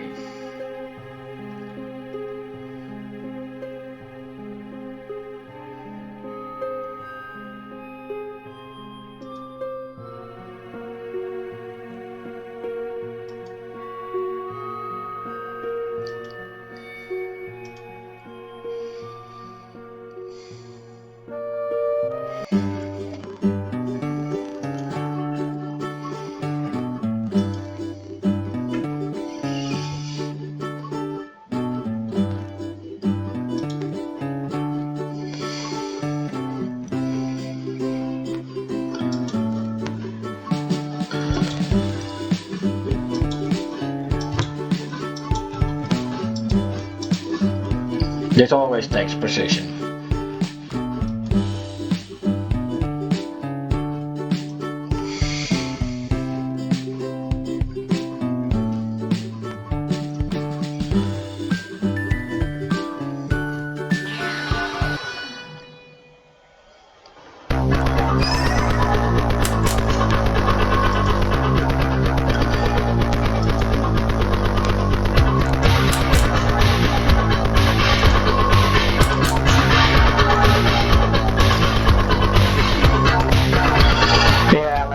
What I can do about that oversold one.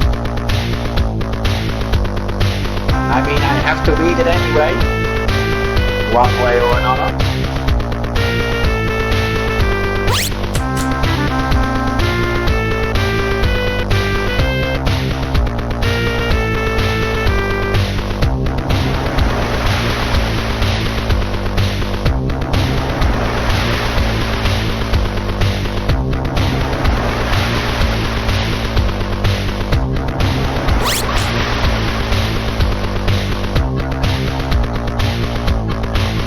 At least I did one of them out.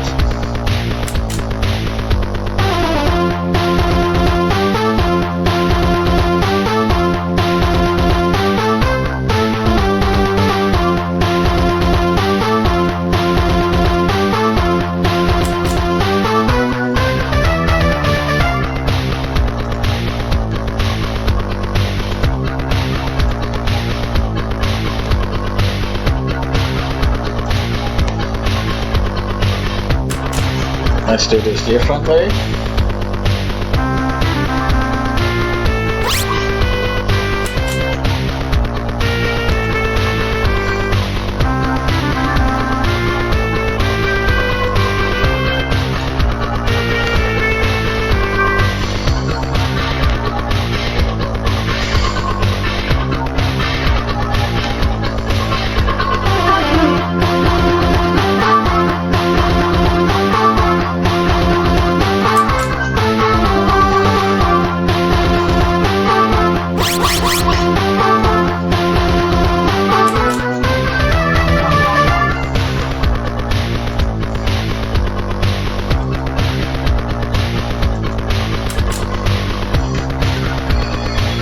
Little gamers, hoorah!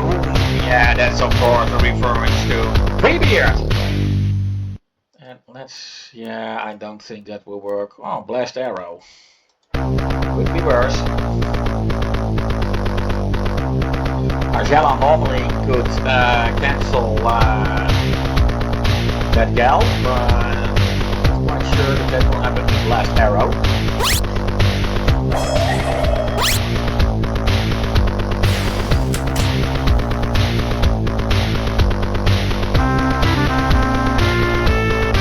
I guess I am a bit forced to a harsh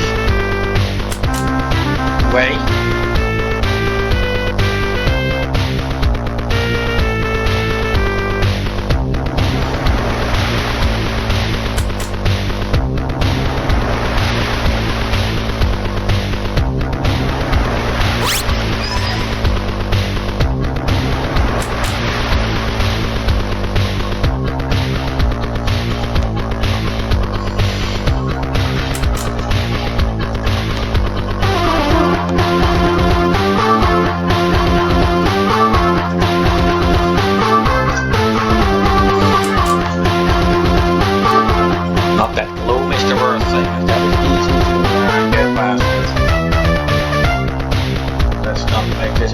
Complicated than we have to be.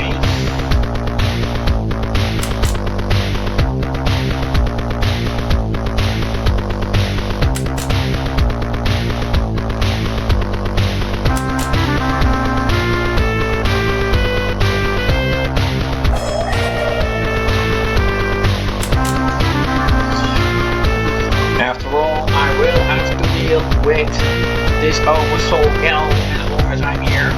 Unless I defeat one.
Just a splash.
No fire blast.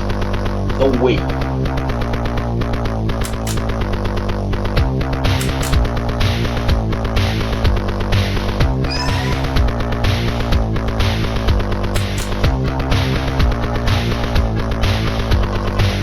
That spell might have helped me if it came sooner.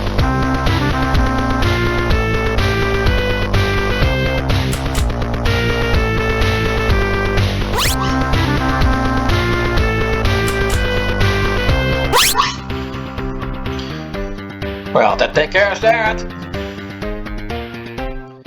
Oversoul is of course in bonus dungeons always a bit of an eyesore, and I'm playing this in the New Game Plus, in which the chance for Oversoul is, as you may have noticed, a bit greater than it would normally be. As the rate is a bit, the frequency for this to happen is a bit sharper.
Once again, the stuff like fudge and sugar can only be obtained here in Sugarland.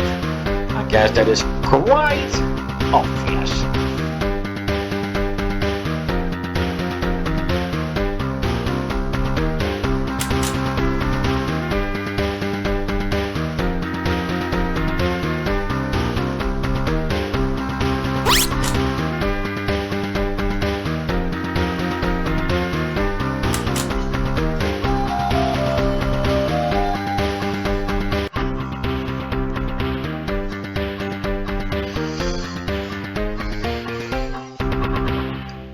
But the last few years it has become painfully clear to me that to some people nothing is obvious.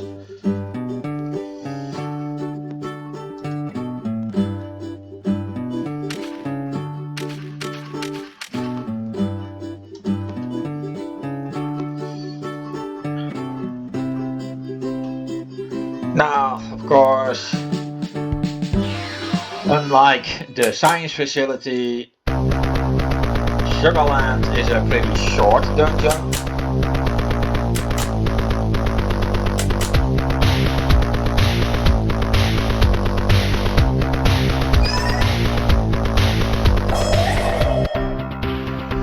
And in basic setup, it is a pretty regular forest dungeon, although I did break the laws of physics at a certain point. You will soon see where.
Oh, no more fudge.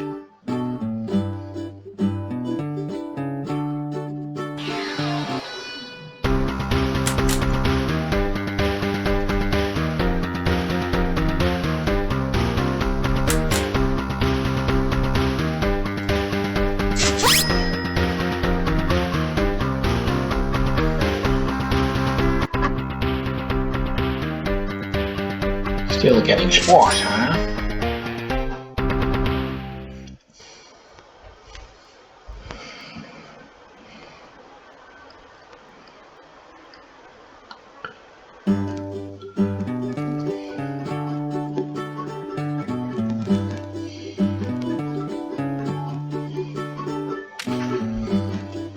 A chocolate bar! How nice! Didn't have that one yet.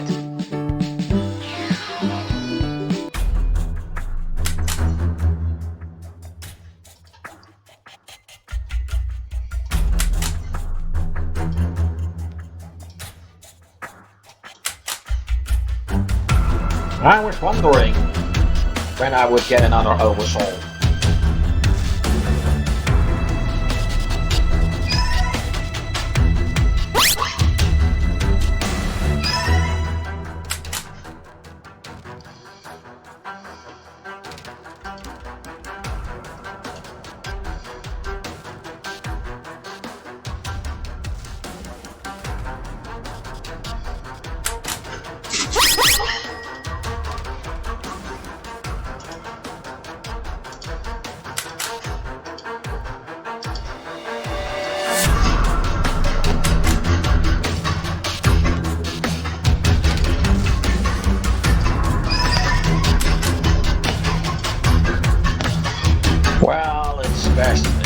happens now is the next area will have the boss, and the boss will be accompanied by 2 of these candies.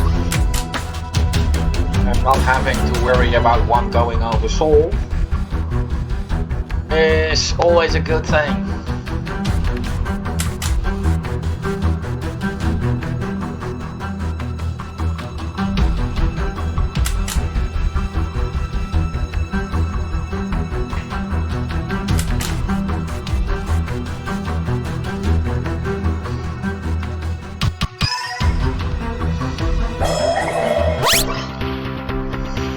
That take care of that.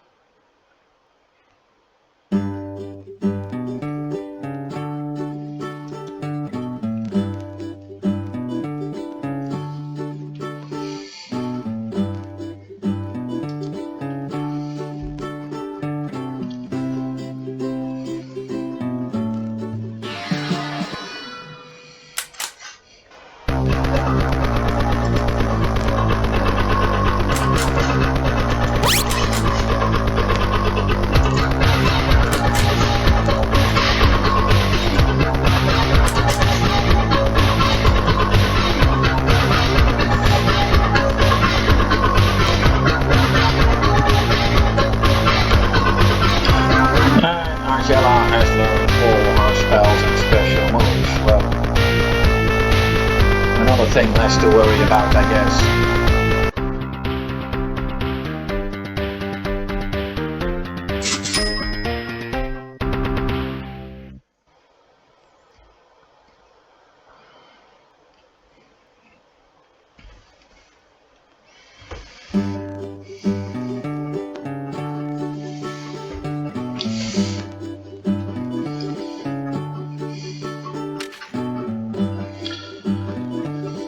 This room cannot be entered, don't even try.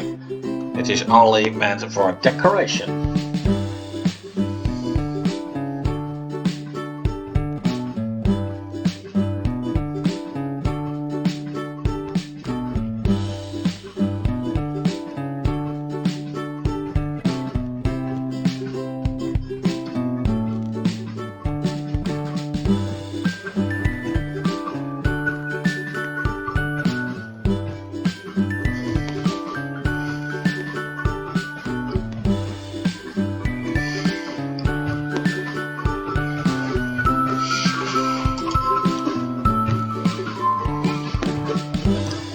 And time for the boss.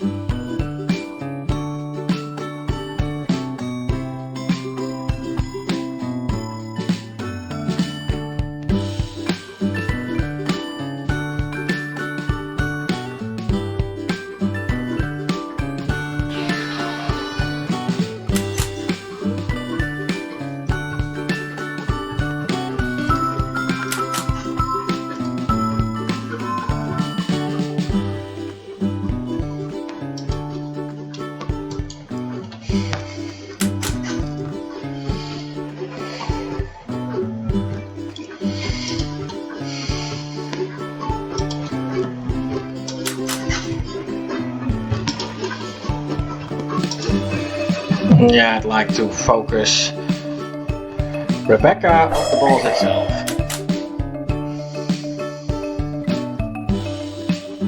I guess I might be a little bit overpowered.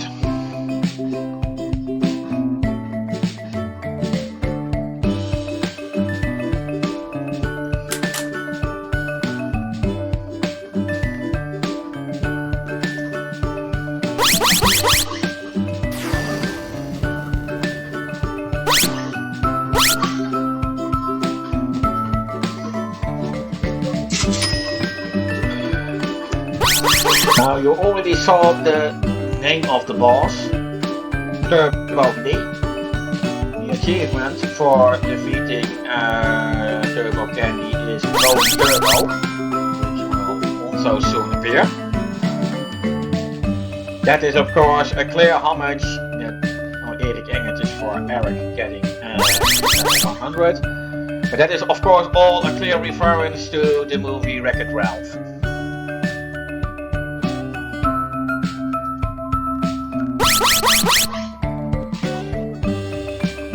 Sweet dreams are made of these, who am I to disagree? A clear reference to Eurythmics and the achievement of course for completing Sugarland. The association was of course sweet.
This is always a bit tricky.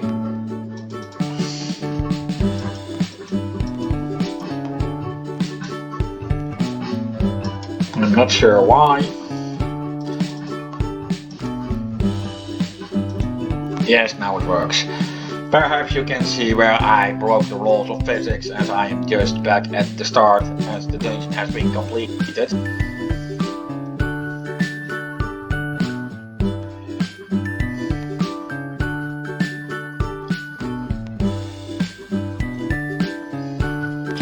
So just let's get out of here.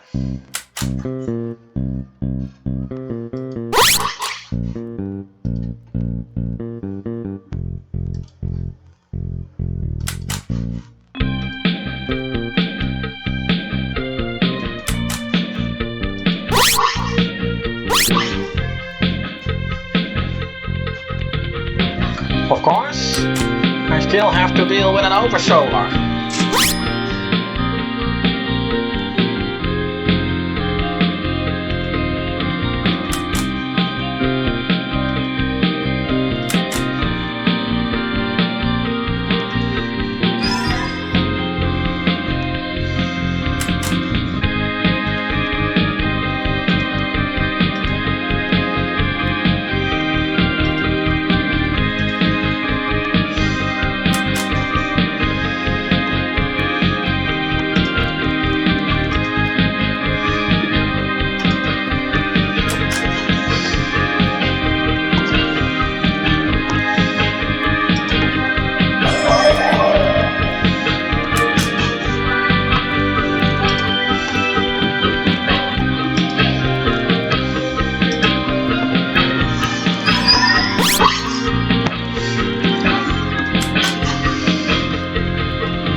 To the save point and into the portal.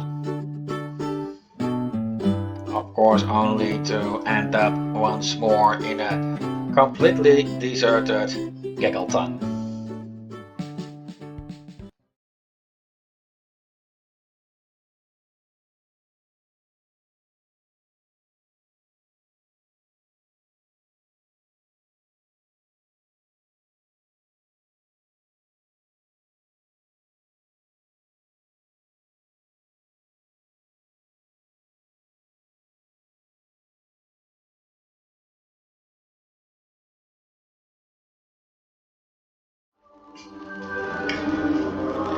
Well, on to the next medal bonus dungeon.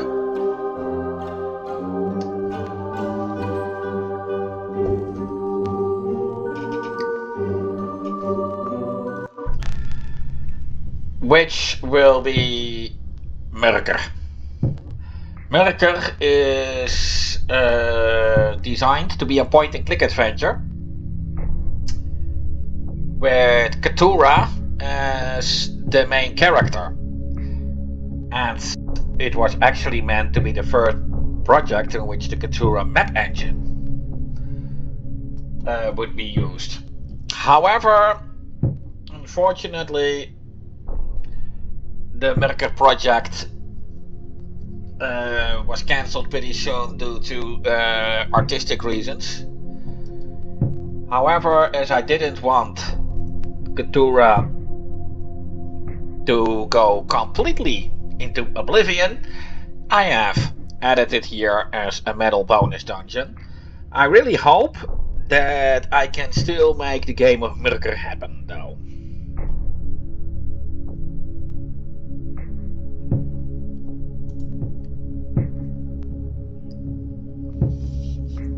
The Xag is of course, the leader of the Arachnitas, of which Keturah happens to be one.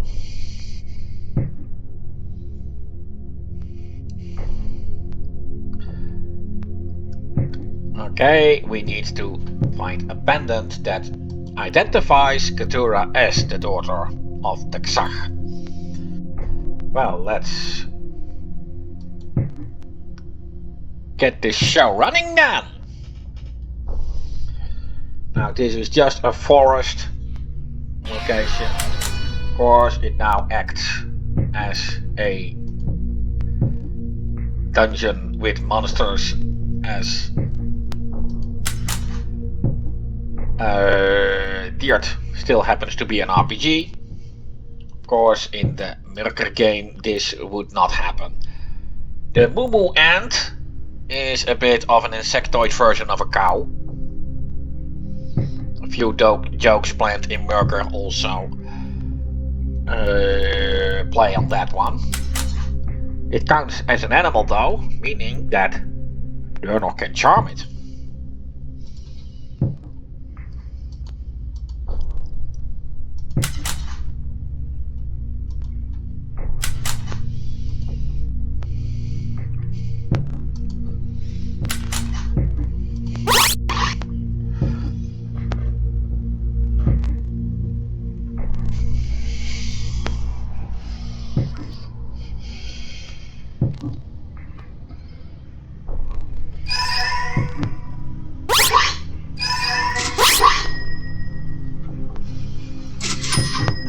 Well, I guess that looked pretty easy, right? And yes, that you may see as well that Keturah as an Arachnida looked half humanoid, half spider, so we have a kind of an Arachnid main character. Makes it all the worse that I could never fully work this game out. Well, shit happens, I suppose.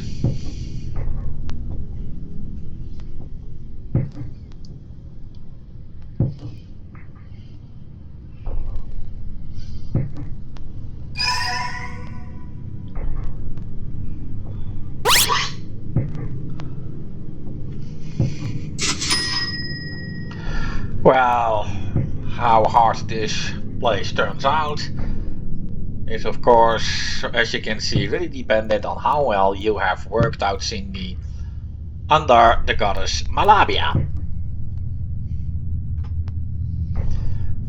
Berker appears to darkness in Swedish, hence the name of this world.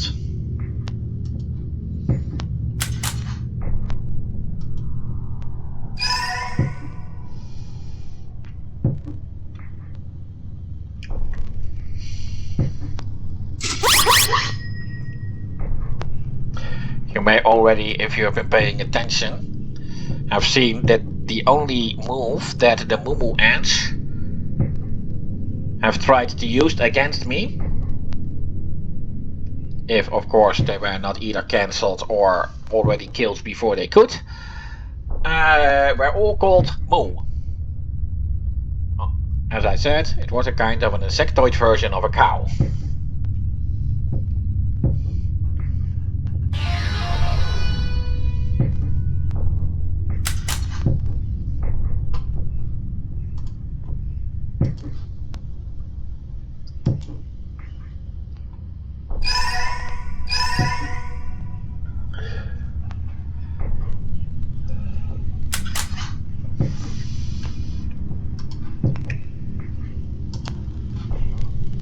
Ah, yes.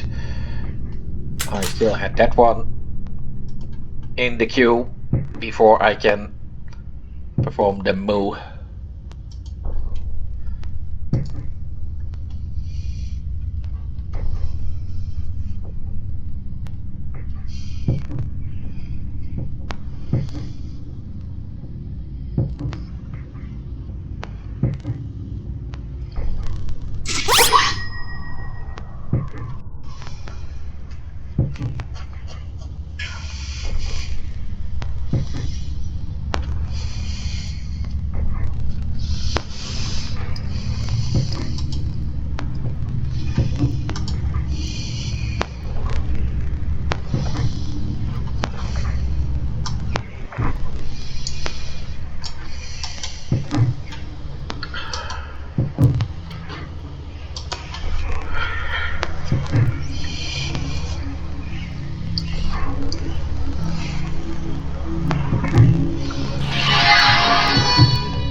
This should be fun.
Let's do that again.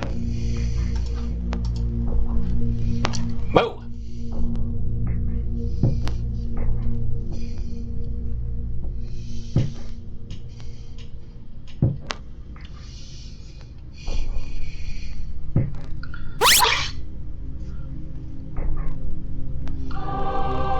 I really should upgrade the game, adding a kind of a mooing sound to that one. Don't you agree?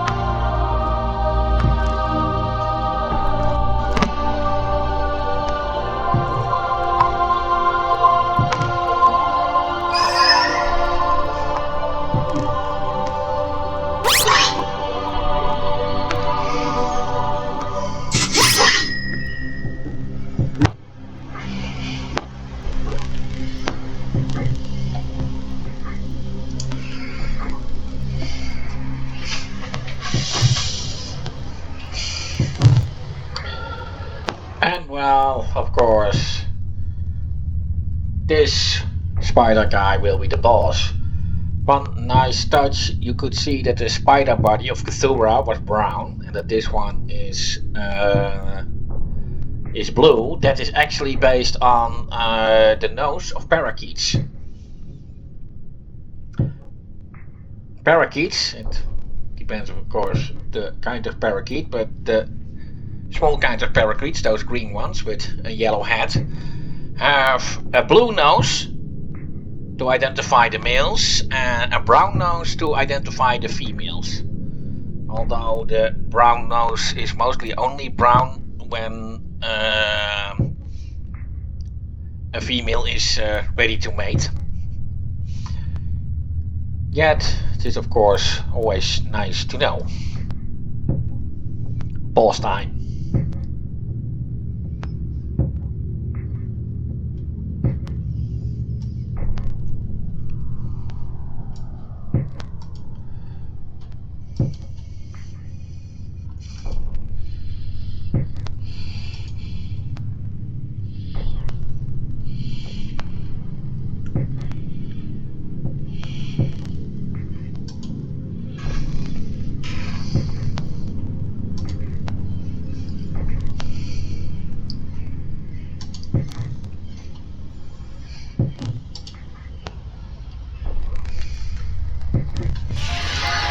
Now, Nippon Ichi software fans may consider Cthulhu as my own kind of Asaki,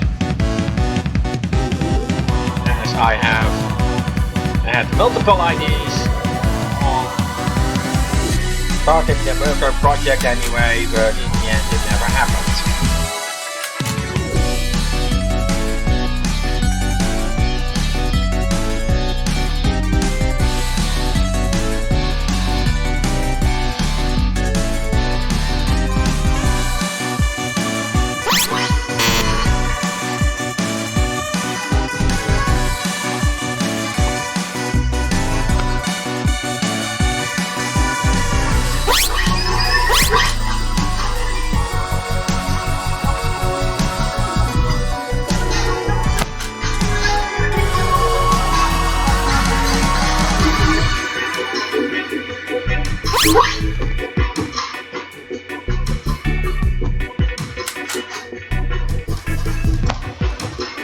I don't like this.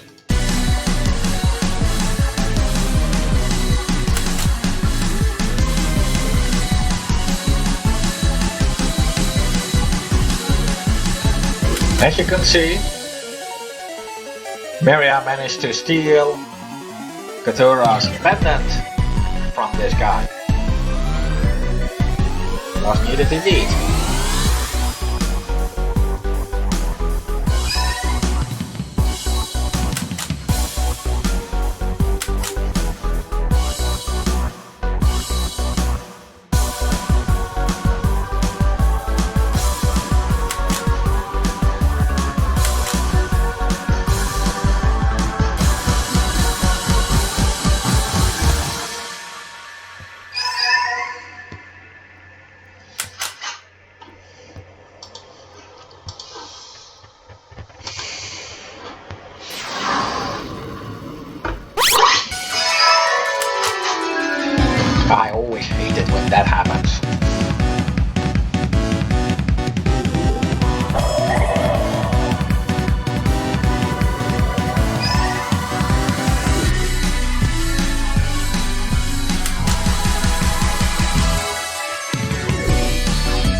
Well, I guess that takes care of that. And of course, we got Katura's pendant, so let's return it to her.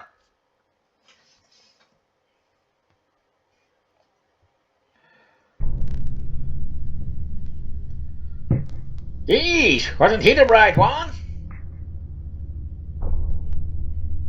I guess if he had really good reasons, he would have told us. Always be careful with assumptions, Miss Iravonia. It wouldn't be the first time a miscarriage of justice takes place by judging too quickly. Although I must admit, this guy was most likely a kind of criminal. But indeed, we should have minded our own business. It's not like we know this world or anything. Let's return the pendant to that Katura girl and try to get back home. This place gives me the creeps, to be honest.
Oversoul!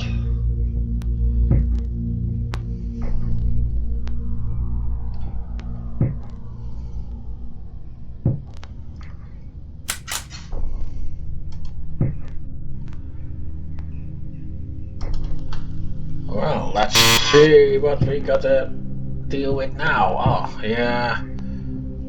An interception by Argella.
Well, I guess that went easier than I could have imagined.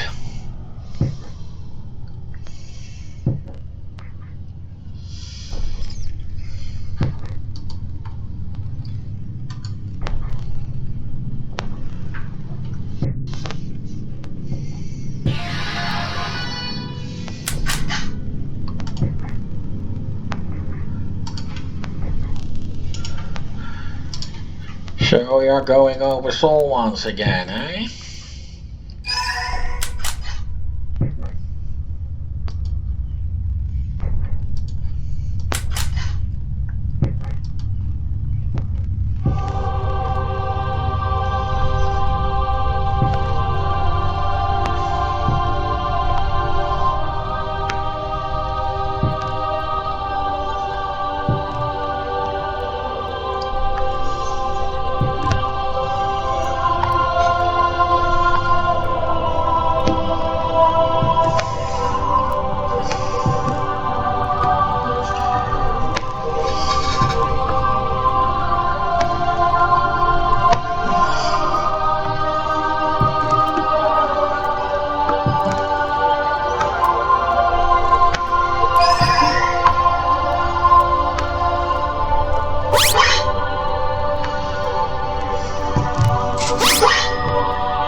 Geez, why did I expect that?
Another Moo Endless and the World of Murder.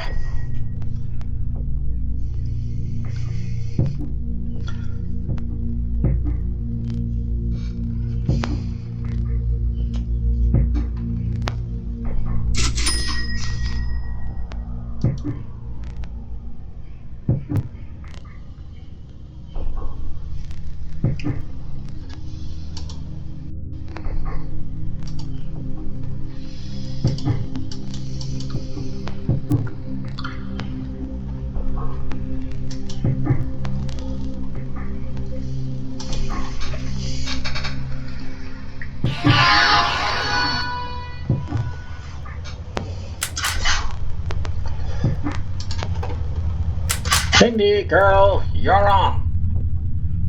Time for some more holy crap.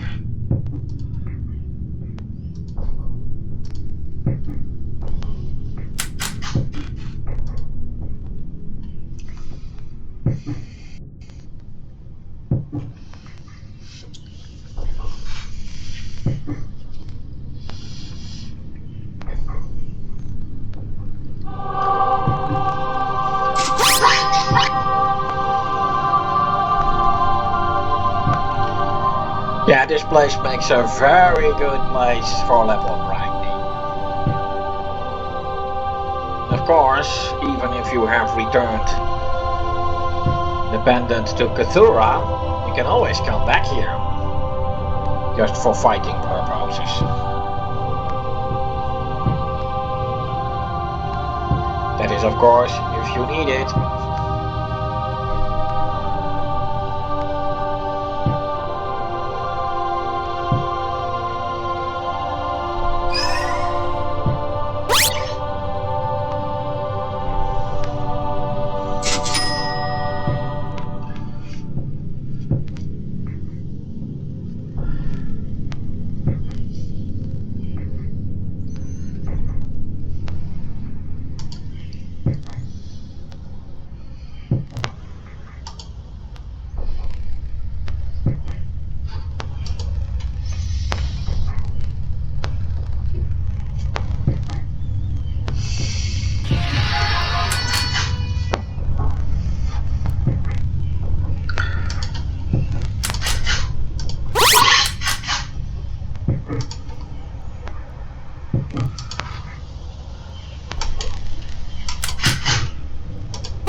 Yeah, I know, it's a bit boring over time, but hey, it's the easiest way to go.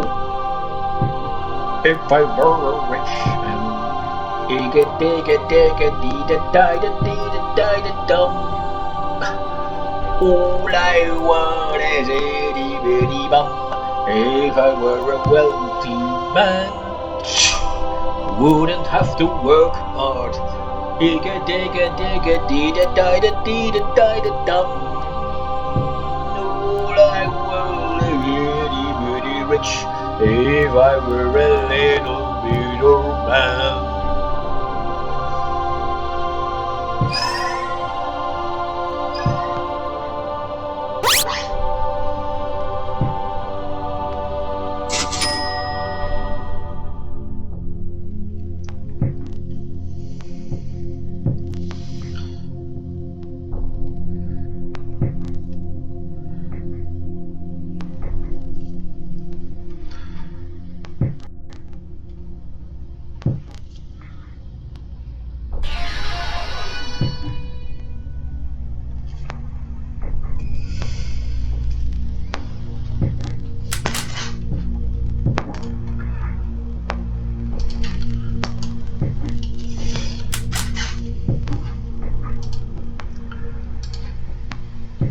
help much.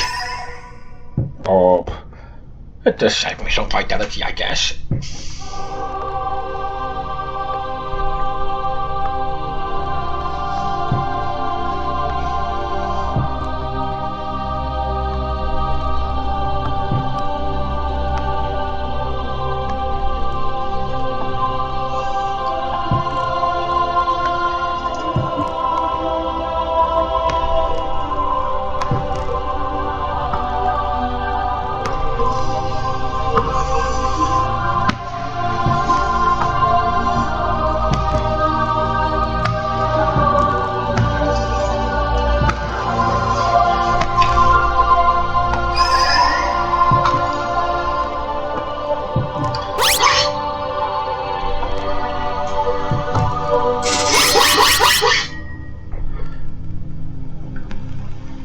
Not that we needed that vitality.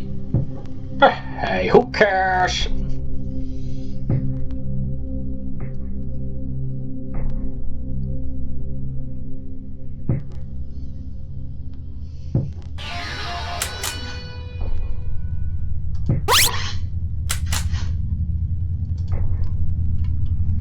Nah, no holy shit required here.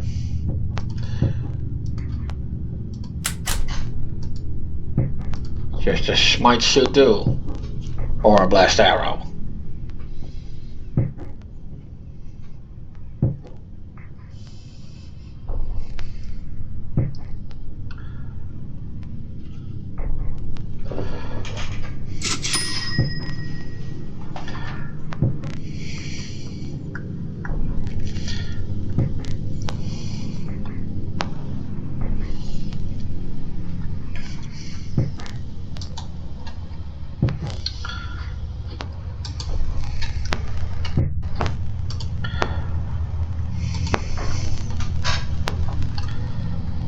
Wow, you did fight the pendant. Thank you so much. It's a dark world after all. This is of course a pun to It's a Small World After All. Since this is a dark world after all. Don't mention it. Catching thieves is just our daily job. Well, even so, I should give you a reward. It's not much. Please, take it. And then of course I can step into the portal to get back to the dark storage. This is of course the cellar of the dark storage. You can only get here after having obtained all the 4 keys from the Order of Onyx members. However, you don't have to have defeated the 4 of them in the cellar. You can do this before that. And well, that concludes the bonus dungeon Merker.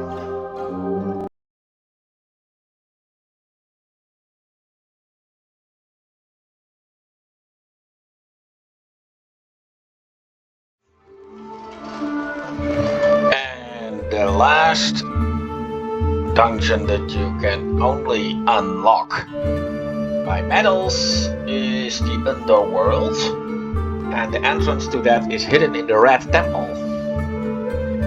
Of course, before you can enter you will need at least a certain amount of achievements. You will also have to have beaten the boss that is located here. And then here will be a secret passage with the portal.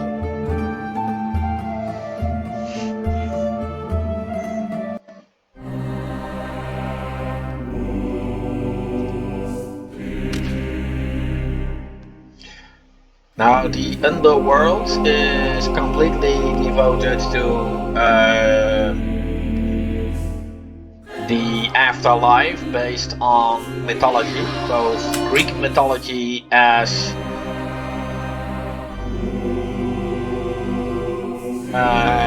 Nordic mythology, Valkyrie from Northern mythology, The Restless Spirit is more based on Greek mythology.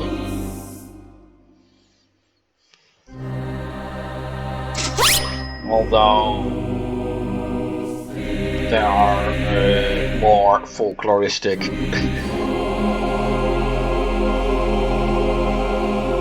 representations of that, I guess.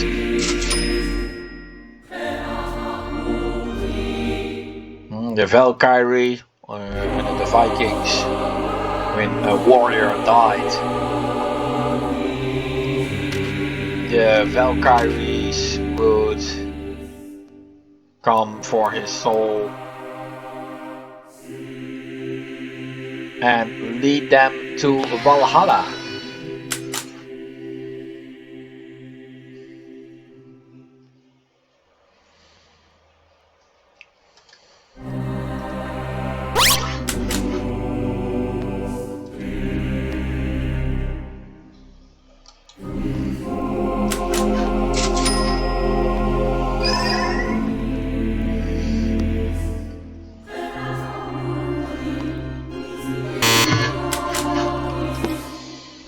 I don't like that.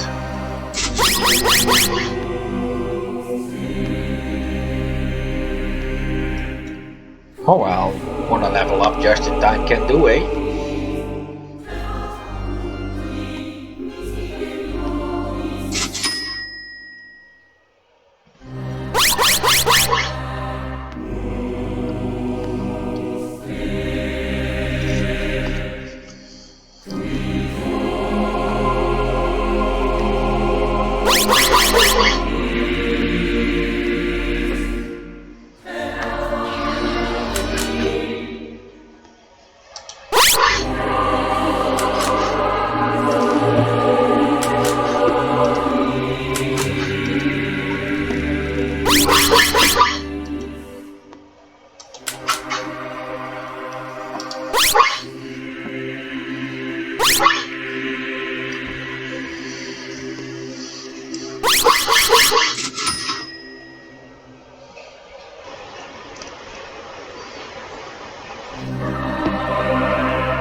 Did also transfer this dungeon to Luna's father, and why is that?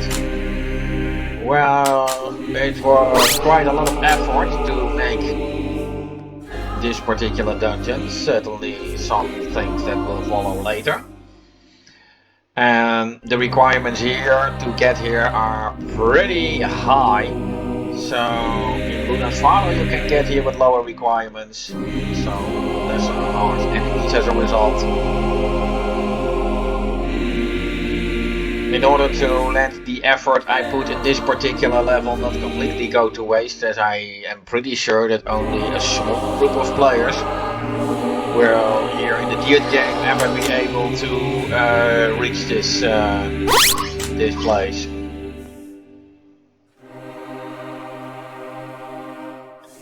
Oh, why bother? I already defeated the optional boss for Cindy, so she has her Fort Harrison, which happens to be a light attack.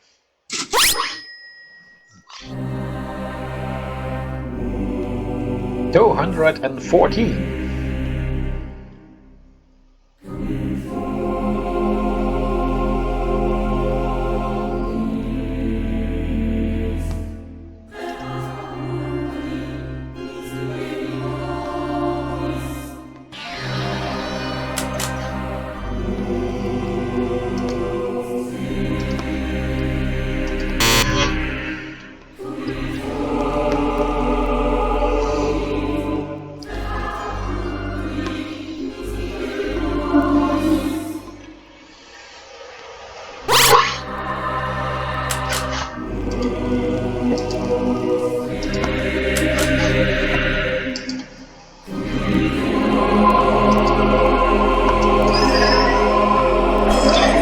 Spirit, of course, when you would die according to Greek mythology. You would be carried over the Styx by Charon, who is also present in this dungeon. And after that you will have to drink from the river Lethe, which makes you forget everything that happened to you in life, making it also known as the river of forgetfulness. And you would basically just wander around as a restless spirit forever.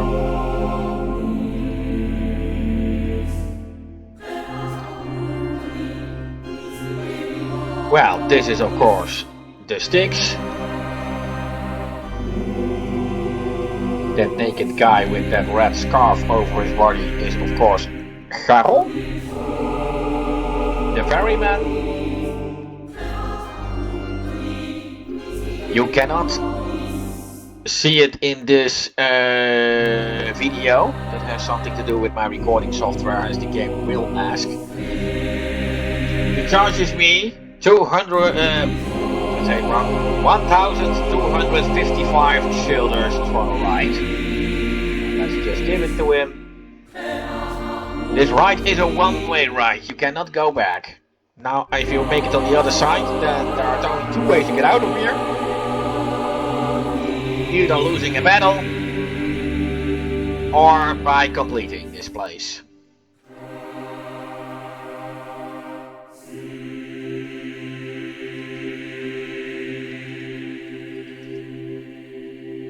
Of course, this is also a one-way route. This was actually done to obfuscate any possible bugs.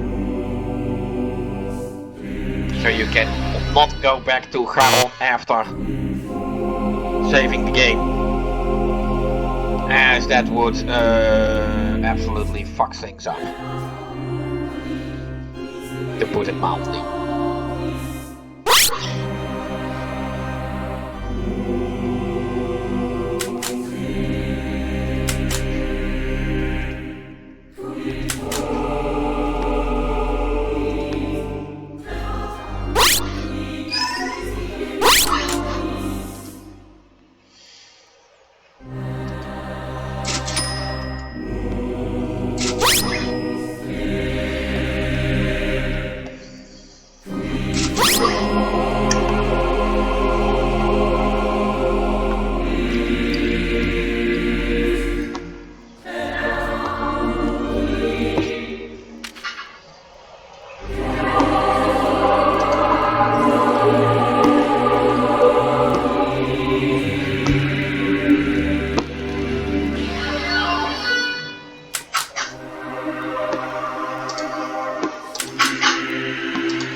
Getting Charon to work properly was quite a challenge, I must say. And I basically tried to create those Valkyries myself. I hope you like them.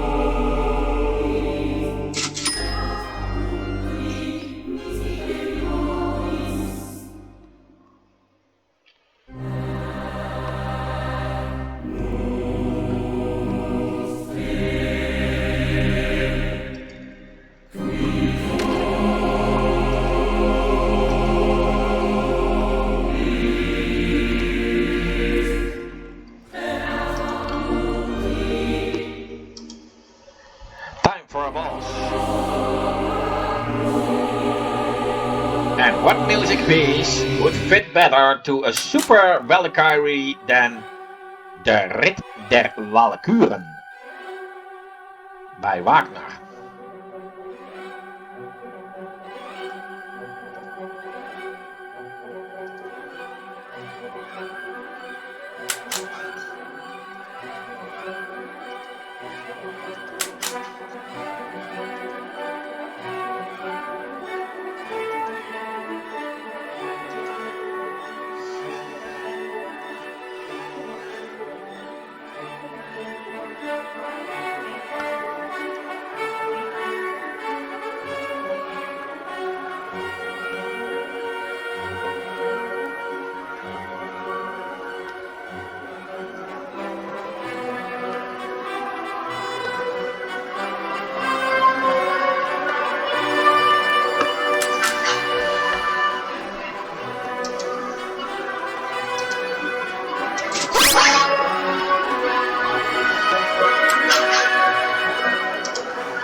Oh, that will do nicely, I hope.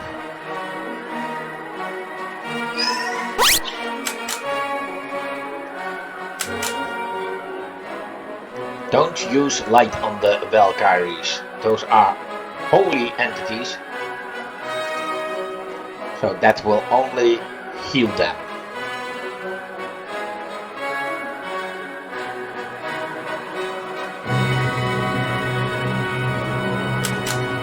The way the Valkyrie holds her spear is a bit based on painting, depicting a Valkyrie.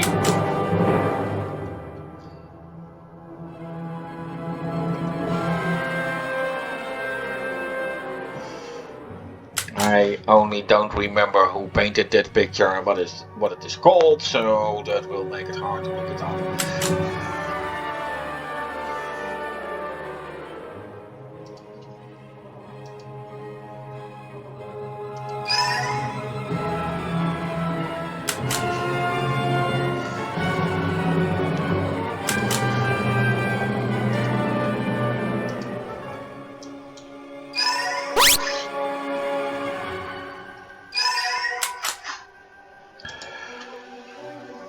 Oh, it could be worse.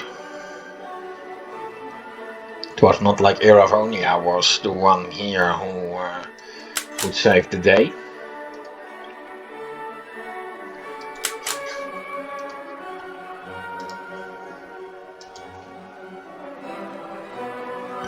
Oh yeah, this was a move that I could still learn due to beating an optional boss. Well, that's taken care of then.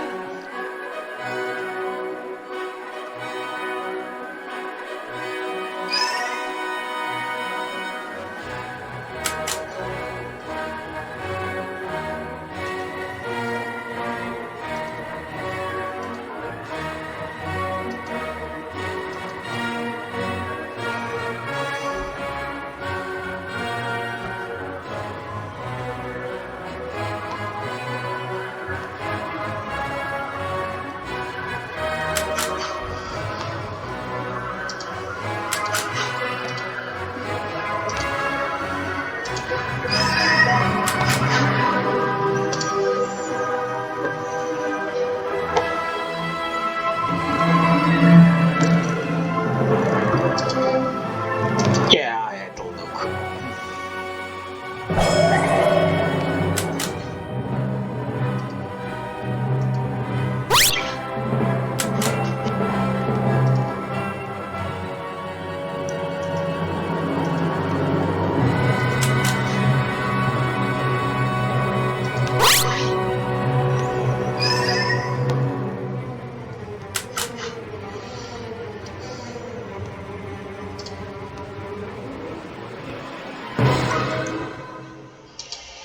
I don't like this at all.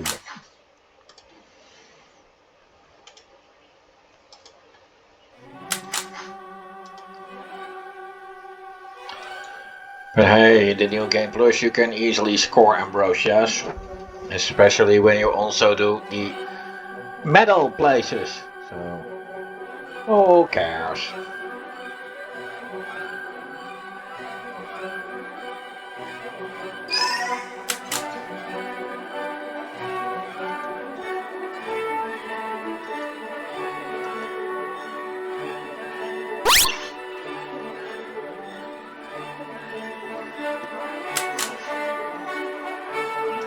Hey, lazy Valkyrie, what's the world coming to?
Yeah, for your information, I had beaten all the sealed bosses when I entered this place.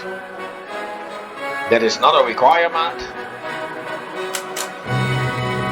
but it can work pretty well if you go for that too.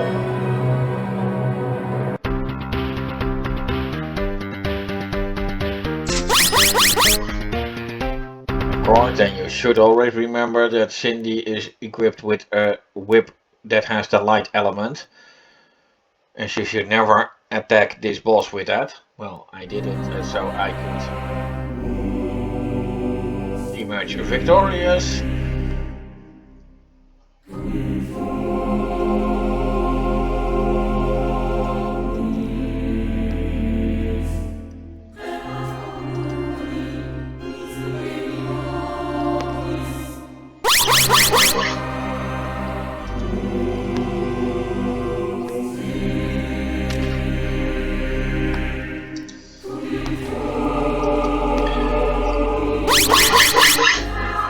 Now, when shooting this video, I had to do multiple attempts. There was also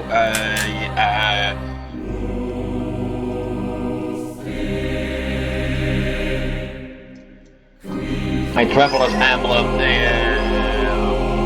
at the Room of the Six at the north side.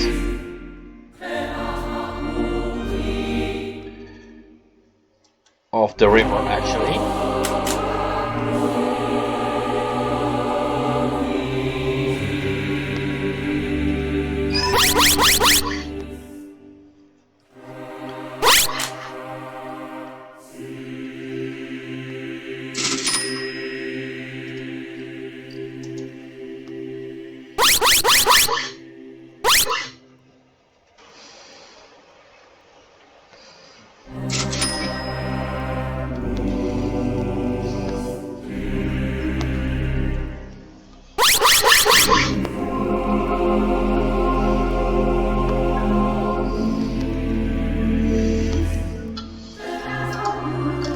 Let's get this chest, shall we? Would almost have missed it.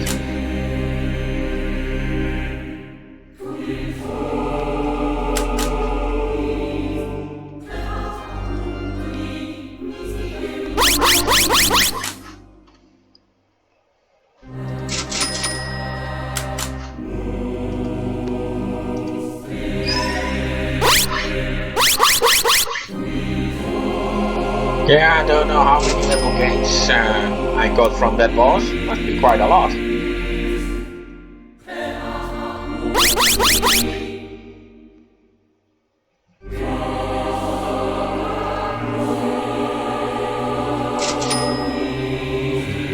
Wow, that's a lot of money.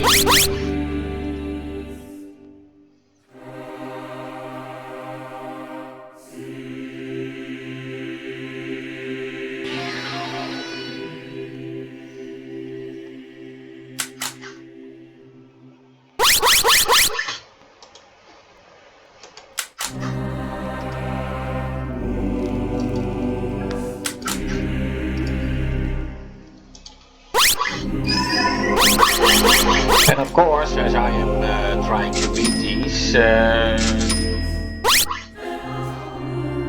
experience counter goes on.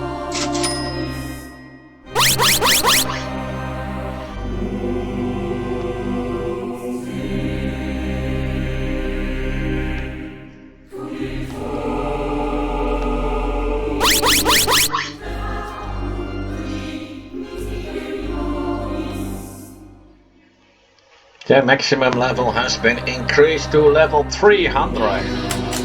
The ultimate maximum is, if I haven't mistaken, 1000. And it has been sealed somewhere in order to prevent too high numbers to calculate with.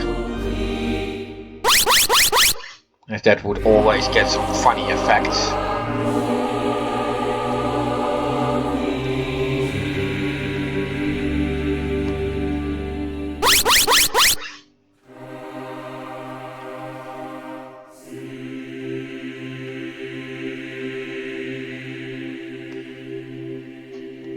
It was not my intention to go anywhere near Graham's number.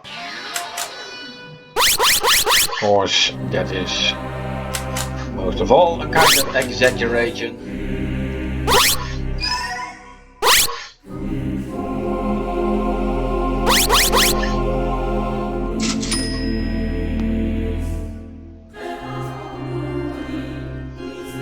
I see that Cindy reached the end of her flow of level ups. 235.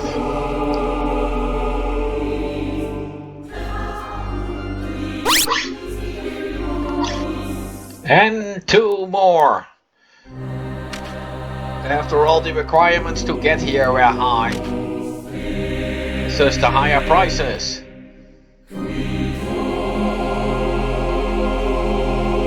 Requis in pace. Latin for rest in peace, and don't bother me in the comments that I mispronounced that. I don't speak Latin.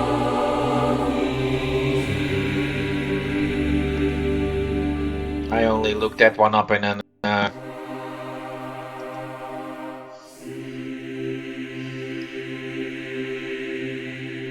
encyclopedia somewhere myself.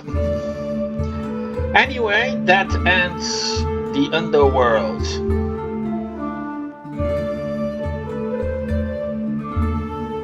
And that was also the last medal dungeon, and thus that marks the end of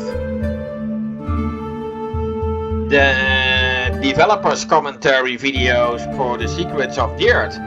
I hope you enjoyed them. I might be back some other time with a different game. It could be of my own making, it could be a title by someone else. I am going to take my leave of you anyway now. Take care of yourself and for each other, and good.